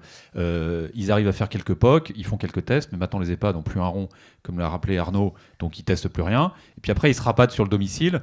Et là, ils viennent m'expliquer ce dont mes clients ont besoin, et ils veulent que je le vende en promotion avec une petite commission sur vente. Mais juste une question, les acheteurs, c'est les familles ou bien c'est directement les seniors d'ailleurs Alors ça peut être les deux. J'imagine que c'est les deux. Mais c'est les deux. Ça dépend si les produits sont alors plutôt à vocation médicale ou plutôt à vocation sociale ludique. Mais donc, en tout cas, nous, on commence à investir, à mettre des tickets dans certaines startups. Mais ce qui est important, c'est que les structures d'aide de soins à domicile, qui sont celles qui connaissent le mieux en fait leurs utilisateurs, soient associées à la conception, à la création des produits. Et d'où l'intérêt aussi de collaborer avec des clusters comme Silver Valley qui sont hyper dynamiques. Après, il y a aussi... J'ai parlé brièvement des problématiques de pénurie de personnel qualifié. Moi, aujourd'hui, mon souci, c'est pas d'avoir des clients. J'ai des devis en attente dans toutes mes agences. C'est d'avoir des salariés. Le salarié devient un client. Donc, on a aussi besoin de réfléchir à l'innovation managériale, comment j'améliore et je revois l'expérience salariée. Il y avait un ensemble de facteurs latents au niveau salarial avant Covid, mais Covid a eu un effet accélérateur, le rapport au travail a évolué. Enfin, bon voilà, tout un tas de sociologues, de psychologues, d'économistes l'ont exprimé bien mieux que moi. Nous, on le vit au quotidien. Alors, ce qui est un peu rageant pour les équipes, c'est qu'on n'en a jamais fait autant que depuis 3 ans pour les équipes, en termes de QVT, d'accès à la formation, d'équilibre vie pro, vie perso, de revalorisation des conditions salariales, les avantages. Et malgré ça, le taux de turnover a un petit peu augmenté, le nombre de postes non pourvus a un petit peu augmenté. Alors, il s'est moins détérioré que le marché. Donc, je dis, tout ce qu'on a fait sert à quelque chose. Mais donc, besoin de réfléchir aussi à... et pour les managers, c'est compliqué parce qu'on a des clients qui sont de plus en plus exigeants et des salariés qui s'impliquent de moins en moins. Mais il faut s'adapter, c'est la loi du marché. J'ai l'impression que c'est partout, donc dans beaucoup de domaines. c'est pas une spécificité de. Exactement. Tu as raison. Et après, dernier levier de création de valeur, et ça, Sophie l'a très bien évoqué, c'est des gains de productivité qu'on va aller chercher grâce à une coordination renforcée entre sanitaire, médico-social, social, mais également une optimisation de toutes les tâches, alors pas ingrates, mais administrativement nécessaires, utiles. Là, on nous demande, la Direction générale de la cohésion sociale maintenant demande à l'aide domicile de produire des tableaux de bord de la performance, et on nous dit, bon, il n'y a pas de sanction si vous ne le faites pas, directement, il n'y a rien à gagner si vous le faites, mais ça nous permet d'avoir des données consolidées sur votre marché pour potentiellement aller demander effectivement plus de financement. Donc, ce n'est pas totalement inutile, mais c'est vrai que notre secteur se prend en même temps l'avance immédiate du crédit d'impôt, le nouveau référentiel de la Haute Autorité de santé, le Ségur du numérique en santé, les appels à projets CEPOM des conseils départementaux, les centres de ressources territoriaux. Donc ça fait malheureusement, Romain l'a dit, on a pris du retard. Le mur, on se l'est pris. Ce qui aurait pu être fait en l'espace de 20 ans, là, il va falloir qu'on le fasse en 5 ans. Donc, bon, c'est un peu dommage, mais il va falloir collectivement rattraper le temps perdu.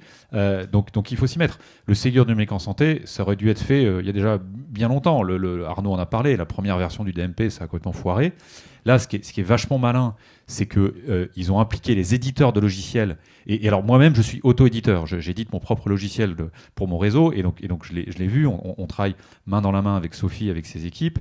Et c'est pas simple, parce qu'il y a une multitude d'acteurs qu'il faut effectivement engager dans la démarche, mais le fait de passer par l'IT, ça a été une excellente démarche et ça favorise, là, le niveau d'engagement, il est plutôt élevé. Alors, effectivement, ce qu'évoquait Sophie sur les conseils départementaux, bon, elle n'a pas non plus parlé des injonctions contradictoires. Ça, nous, dans le médico-social, en période Covid, des injonctions contradictoires, on en a eu dans tous les sens. Donc on avait du mal parfois à y voir clair. Et là, aujourd'hui, la décentralisation provoque une hétérogénéité des politiques départementales sur le champ de la gérontologie. Et donc moi, j'ai 100 stratégies de développement, une par département quasiment. Autant de départements. Ouais. C'est ça. Ok. Romain, peut-être un point à rajouter sur l'axe aussi aidant, hein, c'est un sujet important. Alors, je vais sur ce suivre sujet-là. ce dont vient de parler Nicolas, parce que c'est fondamental à intégrer aujourd'hui le rôle des collectivités et des fois la non-coordination des collectivités entre elles, même quand elles sont identiques. Je vais vous donner. Aujourd'hui, les collectivités locales sont conscientes qu'il y a un enjeu sur le vieillissement. Il n'y a rien à dire là-dessus. Les municipalités le voient aujourd'hui parce qu'elles sont débordées sur la question de services publics de demande. Les départements sont financeurs, donc ils le voient. Et les régions prennent le sujet à travers leurs compétences, qui est le développement économique, en disant bon, on a une perspective de créer du développement économique sur nos territoires. Ça, c'est le bon côté. Après, il y a deux revers de la médaille. Premier revers de la médaille, il y a quand même un déni politique, parce que oui, elles sont conscientes qu'il y a un sujet. Par contre, politiquement, ce n'est pas un sujet porteur. Je vous invite à regarder le programme des Européennes, à chercher le terme vieillissement, prise en charge, retraite. Il n'y a quasiment aucun parti. C'est pas ce qu'il y a de plus vendeur, c'est ça ? Il n'y a quasiment aucun parti politique qui en parle. Au mieux, on en parle à travers le prisme de la santé. Moi, je trouve ça totalement fascinant quand on voit la transition démographique en Europe. Deuxième sujet, il y a un déni qui est les vieux, c'est toujours les autres. Donc dans les conseils municipaux, vous parlez des vieux, on dit oui, ça c'est les retraités, c'est les vieux. Moi je regarde la moyenne d'âge d'un conseil municipal, je me dis comme j'ai du mal à considérer que les retraités c'est les autres, mais bon, ça ce n'est que mon avis. Enfin, il y a un autre sujet, c'est la coordination des territoires entre eux. Aujourd'hui, alors, c'est plus par cloisonnement que par clientélisme, mais quand même, je vais vous donner un exemple qui est d'aujourd'hui, qui est assez fascinant, qu'on a vu avec Titan, qui est mon adjoint. On est sollicité par 2 acteurs sur la création d'un appartement témoin, très bien, on sait faire, on peut conseiller des solutions. Et puis plus on creuse de réunions, on se dit c'est bizarre, ces 2 acteurs-là, ils sont quand même du même département. Ils ne se parlent pas entre eux, mais peut-être que c'est le même projet. On leur pose la question, non, c'est pas le même projet, on sait qu'il y a autre chose, mais dites-nous. Deuxième réunion, on se dit, mais tiens, c'est la même ville. Et là, c'est le même quartier. C'est la troisième, et c'est une histoire. Et c'est vrai, donc on échange et on voit qu'il y a une communauté urbaine qui a un projet d'appartement témoin dans la même ville que le siège du conseil général qu'en a un autre, et ils ne se sont pas parlé, donc il y en a 2. Quand on connaît comment on fait vivre un appartement témoin, et ça part d'une blague, et je demande à Titan, je dis, mais est-ce que tu peux regarder les adresses, parce que si ça se trouve, ils sont voisins.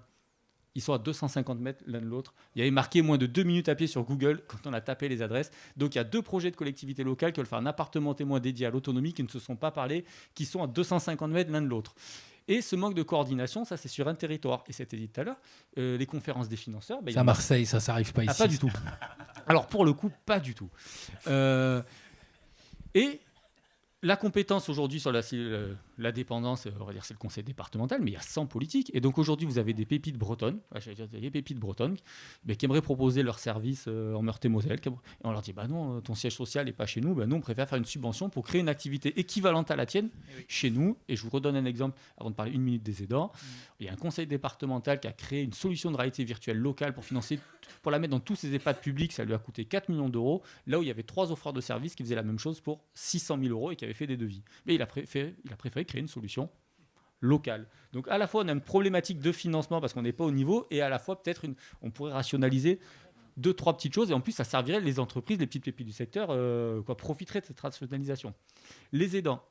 Arnaud tout à l'heure a projeté un chiffre, j'ai pas vu, c'était projeté 3 millions 9 d'aidants. Alors moi je trouve que c'est un chiffre fascinant parce que quand vous lisez la presse, il y a toujours marqué 12.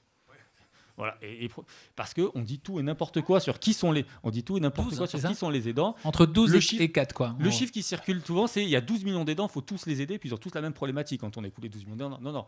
Les aidants de personnes âgées, moi je suis d'accord avec Arnaud, il y en a 3 millions 9 et ils n'ont pas tous les mêmes problématiques. On peut dire c'est une discussion de chiffres, non, parce qu'on en fait une problématique de masse en disant il faut traiter. Non, 3 millions 9 avec des aidants qui ont des problématiques spécifiques, c'est des fois avoir des offres ciblées qu'il ne faut pas traiter sur la masse. Et je rappelle juste quelque chose, le meilleur service qu'on peut rendre aux aidants, c'est avoir un niveau de service pour les aider qui soit en adéquation avec leurs besoins. Donc on peut créer des services des aidants pour les coordinations, on peut créer 12 annuaires en ligne qui existent sur les aidants et des services de care management, et c'est très bien, il en faut. Par contre, si à la fin il y a personne qui rend service à domicile aux aidés, on n'a pas rendu service aux aidants. Et le problème aujourd'hui, il est quand même là. C'est qu'on n'a pas le bon niveau de service pour les aider parce que les problématiques de personnel ont été évoquées, et on veut coordonner des services aux aidants, mais qui demandent des services pour les aider qui ne sont pas toujours présents sur les territoires.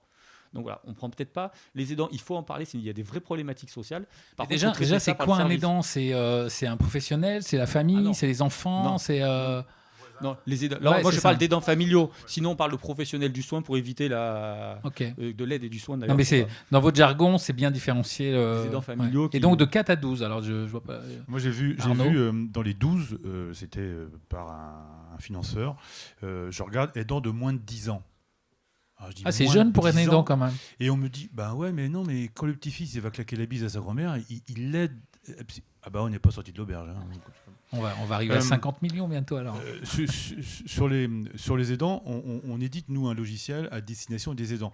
En fait, il y a pas, tu me corriges Nicolas, mais il n'y a pas de maintien à domicile, il n'y a pas d'accompagnement à domicile possible s'il n'y a pas d'aidant. En gros, schématiquement.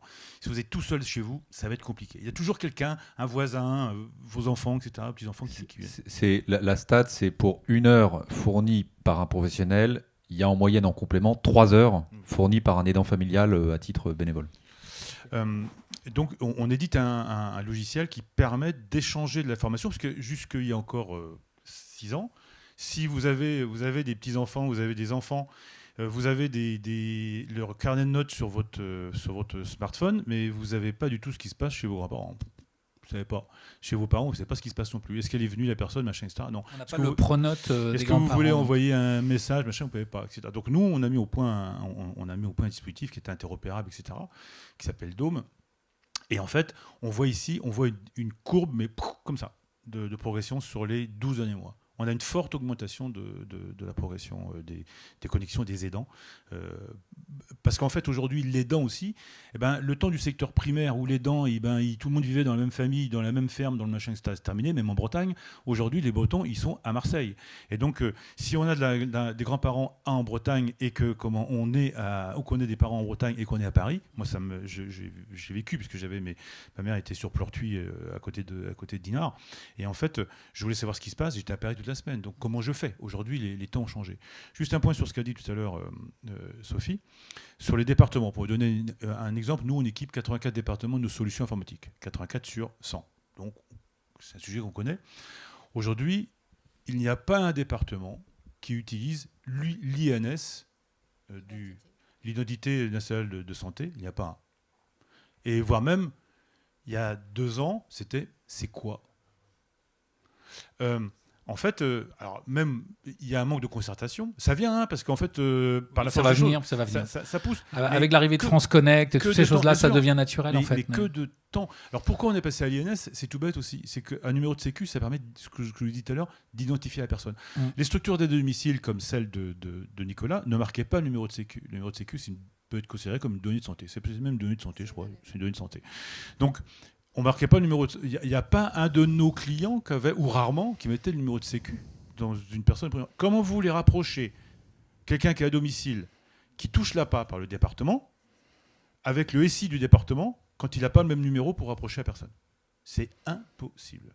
Donc, autrement dit, comment on estime? De la tendance. C'était la seule solution qu'on avait. Okay. Aujourd'hui, ça change, mais c'est au forceps et c'est grâce à madame. Bon, notamment. Merci Sophie alors. je voulais merci beaucoup pour cet axe qui est évidemment majeur parce que effectivement l'importance des. Moi, je travaille beaucoup avec les collectivités locales, donc ce que vous dites me fait sourire aussi. Mais du coup, je voulais terminer cette table ronde pour les quelques minutes qui nous restent sur la partie innovation. Voilà. On a parlé de cyberdéfense ou de cyberattaque tout à l'heure. Alors, c'est quelque chose de majeur. On parle beaucoup de l'IA, on parle beaucoup de la robotique, on parle beaucoup de... Voilà, c'est des sujets sur lesquels moi, je travaille au quotidien quasiment. Comment est-ce que alors, il y a d'autres sujets, il y a des innovations sociétales aussi. Tu as parlé tout à l'heure des nouveaux start-upers qui abordent les sujets différemment. C'est une autre approche aussi. Comment est-ce que vous abordez ce sujet-là, proprement dit, de l'innovation? Nicolas, peut-être. Oui, avant de laisser la parole effectivement à mes acolytes, en tant qu'entrepreneur, acteur de terrain, on oppose souvent l'humain, la techno, et puis alors maintenant l'IA. Évidemment, c'est l'IA et le numérique et la techno au service de l'humain. Mais moi, ma vision de mon métier de demain, c'est que nos auxiliaires de vie, nos aides-soignantes, plutôt que de perdre du temps à rédiger des comptes rendus, parleront à une boîte vocale qui, effectivement, avec un voice-to-text, rédigera les comptes rendus, fera les reportings nécessaires. Il n'y aura même plus besoin d'avoir des ordinateurs dans nos agences, puisqu'on aura des managers itinérants avec des tablettes. Et puis, on équipera nos aides à domicile d'outils pour pouvoir relever certaines mesures, indicateurs santé. Nos auxiliaires de vie n'ont pas vocation à devenir des médecins, mais on peut décharger le personnel infirmier et médecin de certains passages visites à domicile. Il y a déjà aujourd'hui de toute façon un phénomène de glissement de tâches avec des infirmières qui n'ont pas le temps et donc transfèrent aux auxiliaires de vie certaines tâches infirmières. Donc là-dessus, il y a une limite professionnelle et déontologique, mais voilà, il y a ce problème de ressources. Et puis derrière, l'agence sera reliée à un call center avec régulation médicale qui pourra faire des analyses. On a parlé de la durée moyenne de séjour, du nombre de lits qui baissait.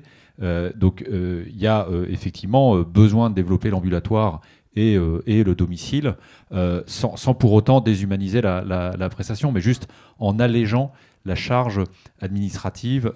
Moi, j'ai accompagné dans le cadre du réseau Entreprendre une superbe start-up qui réinventait le cabinet médical, qui avait estimé que donc, les médecins passaient 30% de leur temps à faire de l'administratif, ce qui les emmerde profondément. En général, quand on fait médecine, c'est pas pour faire de l'admin. Et donc, ils avaient tout optimisé, tout automatisé, tant pour le patient d'ailleurs que pour le médecin. Donc, c'est ce type de démarche qu'il faut pousser. Okay. Nous, rapidement, côté Agence du numérique en santé, on finance, on a un programme de financement de certaines innovations du numérique en santé axé sur le médico-social, parce que la santé n'a pas besoin de notre argent. C'est plutôt le médico-social qui est en peine. Donc, on finance des solutions rapidement. Et en fait, l'objectif, nous, c'est d'évaluer, d'avoir une espèce d'évaluation objective des solutions pour donner cette information à ça fonctionne pas. Parce qu'il y a 42 000 établissements médico-sociaux en France. Comme ça a été dit, il n'y a pas trop d'argent dans le secteur, il n'y a pas trop de temps.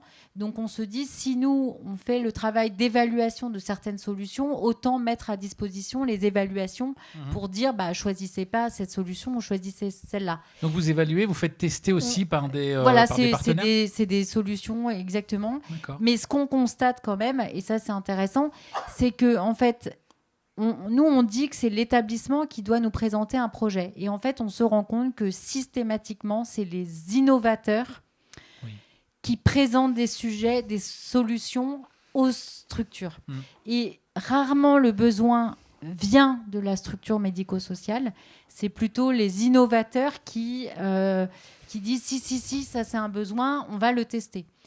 En tout cas, ça c'est répond à une petit- question que vous avez peut-être. Ouais, En tous les cas, on se rend compte que le secteur, ou en tous les cas ceux avec qui on est en contact, n'émettent pas de besoin, quoi, n'émettent pas de besoin. C'est les innovateurs qui tirent des nouveaux besoins. Je n'émets pas de... Mais c'est le cas Voilà. dans beaucoup de domaines. Hein.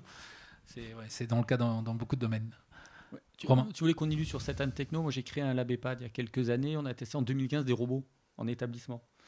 Les résultats n'étaient pas fabuleux, et pas pour des questions d'envie et de besoin, parce qu'on avait des soignants, une fois qu'on leur expliquait qu'ils avaient envie, c'est pour des questions de robustesse. Quand moi j'ai vu des résultats, on les a pas tous publiés, mais si on avait publié ce qu'on a testé à l'époque, En 2015. de robustesse. Et voilà. Et il y a 3 niveaux.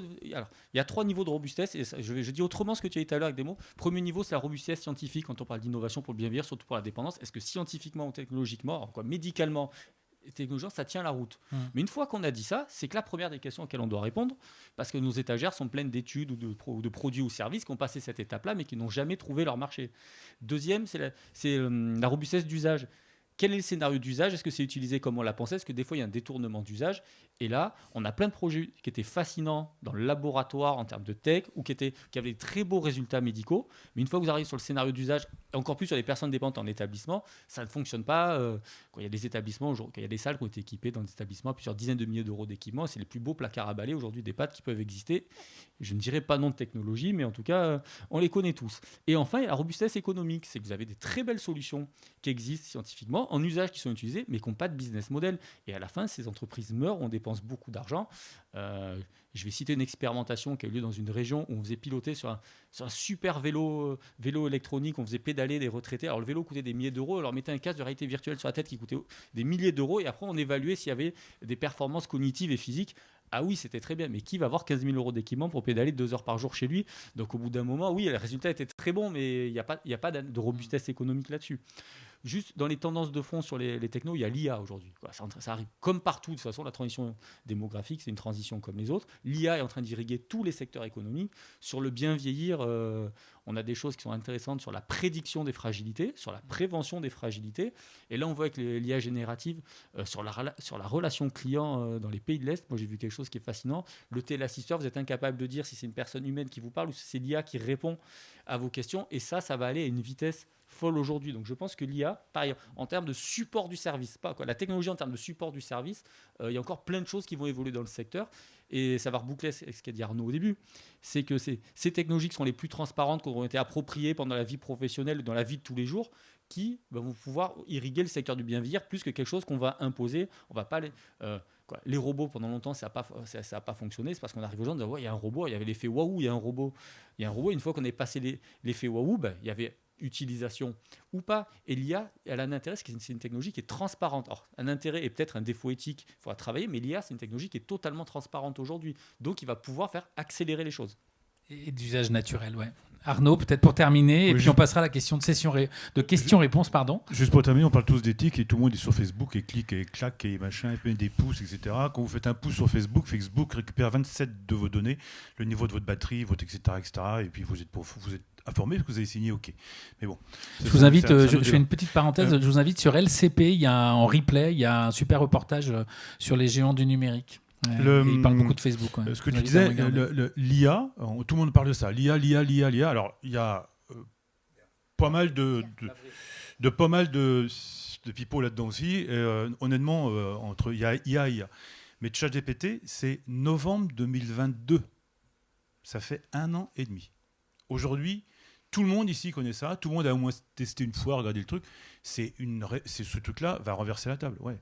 Et l'innovation qui marche, c'est celle que les gens adoptent et celle que les gens vont financer. On a vu tout à l'heure que l'État ne pourra pas tout faire. C'est fini.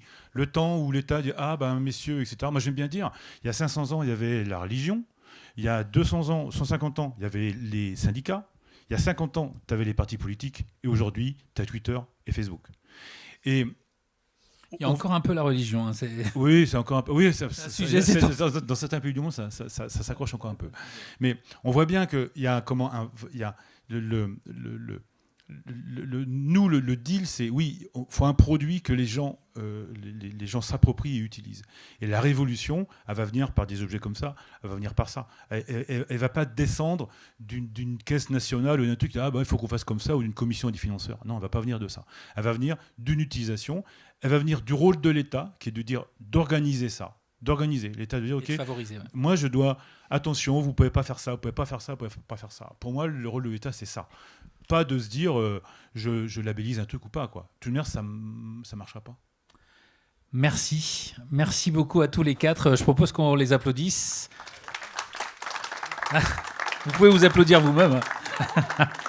Et on peut prendre un temps avant. On a un peu dépassé, mais on peut prendre évidemment un temps pour les questions-réponses si vous en avez. Il y en a peut-être, sans doute. Allez. C'est plus un constat. Moi, j'ai bien aimé la notion d'esprit d'équipe parce que finalement, aidants, personnel, médicaux, etc. Quand on s'occupe de personnes très âgées, par exemple, à notre âge, mes parents, enfin, on gère des parents très âgés. Le numérique, il y a des limites biologiques, physiologiques, finalement. Les clients numériques au-delà de 90, 95 ans, c'est pas critique que de dire que c'est l'équipe qui va être utilisatrice de ça. C'est pas. Et moi, j'ai bien aimé cette notion d'esprit d'équipe parce que faut penser à des produits, des services, des fonctionnements qui lient les médecins, les établissements de santé, les personnes, les voisins. Enfin voilà, ça me paraît fondamental. J'ai trouvé, c'est ça que je retiens le plus. C'est ça qui marchera pour les produits, pour les services. Me semble-t-il, voilà. De bout en bout. Ok, merci. Est-ce qu'il y a une autre question, madame? 18. Comment? 18 questions. C'est vrai, il y a 18. Hop. Oui, moi, j'ai une question, mais j'ai surtout un petit peu une inquiétude. Vous avez donné beaucoup de chiffres. Et si je n'ai pas tout retenu, mais j'ai quand même compris qu'on va être de plus en plus nombreux, âgés et dépendants. Et que, eh bien, il y aura de moins en moins d'argent, puisque les EHPAD, déjà, n'en ont pas, les départements non plus, la sécurité sociale est en déficit, l'État également. Le monsieur a dit également le personnel. Et il y a un mot que j'ai entendu, ça ne vous concerne peut-être pas, la silver economy, ce n'est pas quelque chose que je maîtrise bien. J'ai entendu 2 fois le mot de prévention. Et comme on ne pourra pas faire face, ça me semble évident, donc on pourrait peut-être, en France, c'est en France qu'on a le plus de personnes, on vit longtemps, mais pas en bonne santé. Et on pourrait peut-être parler de prévention pour qu'on ait de moins en moins de gens dépendants. On peut mourir presque en bonne santé. Mais la prévention, alors il y a une madame qui est... Je suis bénévole depuis 20 ans à la Ligue contre le cancer. Donc c'est un sujet que je connais, les aidants également. Et donc la prévention, on n'en a pas beaucoup parlé. Est-ce que vous pensez que vous avez un rôle? Parce que là aussi, par exemple dans le cancer, on pourrait, par la prévention, l'environnement et le comportement, diminuer de 40%, on aurait 40% de cancer en moins. Ce qui est important. Et on travaille aussi avec les collectivités locales. Donc, est-ce que vous êtes prêts à investir dans la prévention? Est-ce que vous avez un rôle, au moins prendre conscience de la prévention? C'est important parce qu'on ne fera pas face. Donc, il faut qu'il y ait plus de gens en bonne santé. Et par exemple, pour le cancer, on prend dans nos locaux des personnes qui font de l'activité physique pour qu'elles continuent après. Souvent, ce sont des femmes qui ont un cancer du sein. Si elles continuent, elles ont 20-50% de risque de rechute en moins. Ce qui est énorme, vous voyez? Donc, il faut aussi agir là-dessus. Alors, je ne sais pas si vous pouvez, mais je pense que c'est aussi le rôle du ministère de la Santé, peut-être le vôtre. Est-ce que vous avez des mots à nous dire là-dessus? Oui, je te laisserai. Mais alors, deux choses.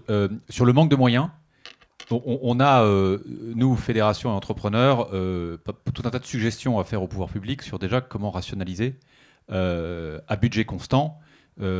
Parce qu'on a parlé de 30 milliards, il me semble que c'est même un petit peu plus, mais bref, 30 milliards. Nous, on nous dit constamment, on n'a pas de moyens, on n'a pas de ressources, mais en même temps, on n'arrête pas de créer tout un tas de comités, tout un tas d'instances.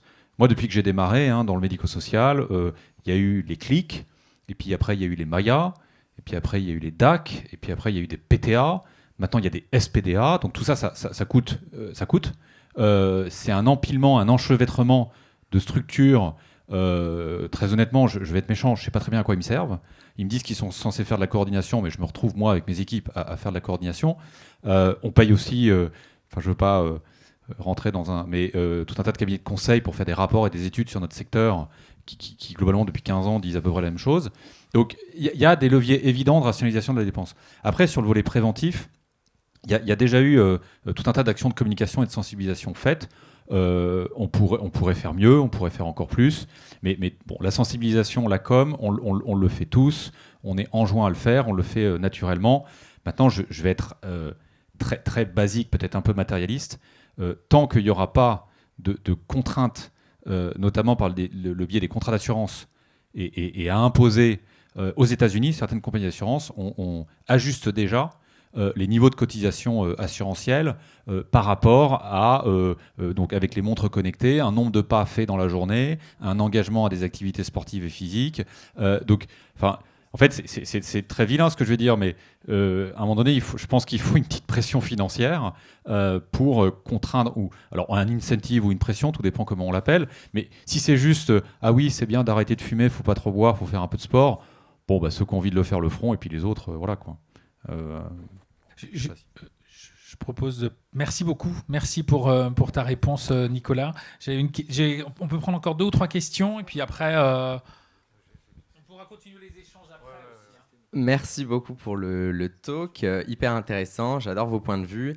Moi, je vais avoir un point de vue entrepreneur, start-upper. J'aimerais avoir votre avis là-dessus.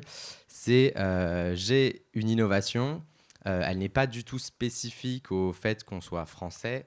Est-ce que la France est le bon pays pour commencer à entreprendre dans le grand âge ? Parce que j'ai pas mal de retours là-dessus. Et j'ai pas mal de gens, par exemple des potentiels mentors, qui même eux me disent Nicolas, commence pas en France. Et du coup, j'aimerais bien avoir votre avis là-dessus. Nicolas qui est sur Sonned. Hein. Voilà, donc je fais un peu de pub pour toi, Nicolas. Je vais pas citer. Ma réponse va vous étonner. Moi, je pense que oui. En France, non, je pense qu'en France, aujourd'hui, pour commencer à innover et monter sa première boîte, sur la partie amorçage, on a tout un tas de dispositifs d'aide. Voilà. J'en bénéficie. Ma question, c'est pour trouver son marché. Alors, mais justement, c'est là où j'allais en venir. Non, mais tu as dit, ta question, c'était créé. Donc, là, voilà. Là, par contre, c'est plus compliqué. On a un souci sur le passage à l'échelle après l'amorçage en France. Et on a un vrai sujet là-dessus, c'est-à-dire pour susciter l'innovation, accompagner la boîte à ses débuts, on sait faire. Par contre, dès qu'on arrive sur le passage à l'échelle, sur le secteur de la transition démographique, on se heurte à l'émiettement des financements. Et l'émiettement des financements, il est dû à la structuration institutionnelle française, qui n'existe pas par ailleurs. Et donc, le passage à l'échelle est sur des pure players parfois plus compliqués que dans d'autres marchés. Et on a vu, et moi j'ai interpellé le ministère il y a quelques temps là-dessus, des pépites françaises signer des marchés en Wallonie, dans l'Europe du Nord, des boîtes qu'on a accompagnées, parce qu'ils avaient structuré des appels à projets, mais à grande échelle, là où en France, tout le monde va courir le POC, le micro-appel à projet local, et il n'y a pas de ligne de financement. Et donc, nous, c'est des sujets dans le cluster d'entreprise, on essaie de pousser des actions auprès du ministère en disant, mais on fait quoi pour les pépites sur lesquelles on a financé, on a réussi à créer, qui ont créé leur techno, et quand elles passent à l'échelle, l'émiettement des financements, la non-coordination des politiques, avoir 100 politiques différentes de départements pour la conférence des financeurs, c'est une horreur pour les entrepreneurs. Ça rejoint ce que vous disiez tout à l'heure. Ouais. Donc, je ne suis pas sûr pour le passage à l'échelle, la France soit le meilleur des vous avez des choses à vous dire, hein. Vous pouvez vous voir après aussi... J'accélère un peu. Deux mots pour abonder. Alors, je suis franco-américain. J'ai hésité à monter ma boîte. En plus, il se trouve que ma famille aux US est en Floride.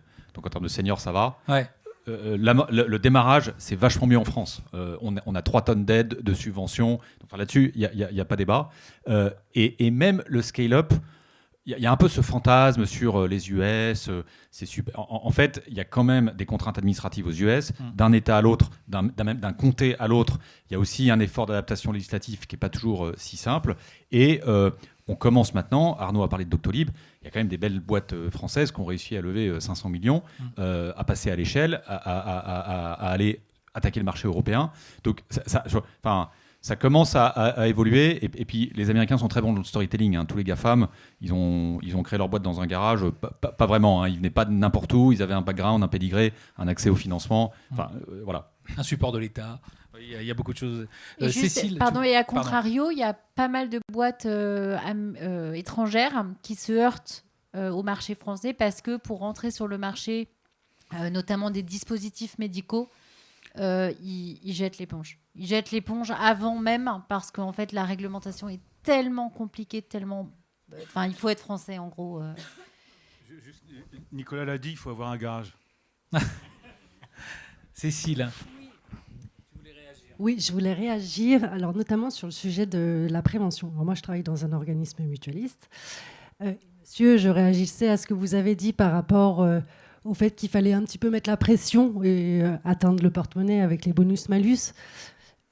Sujet très dangereux, à mon avis, très glissant.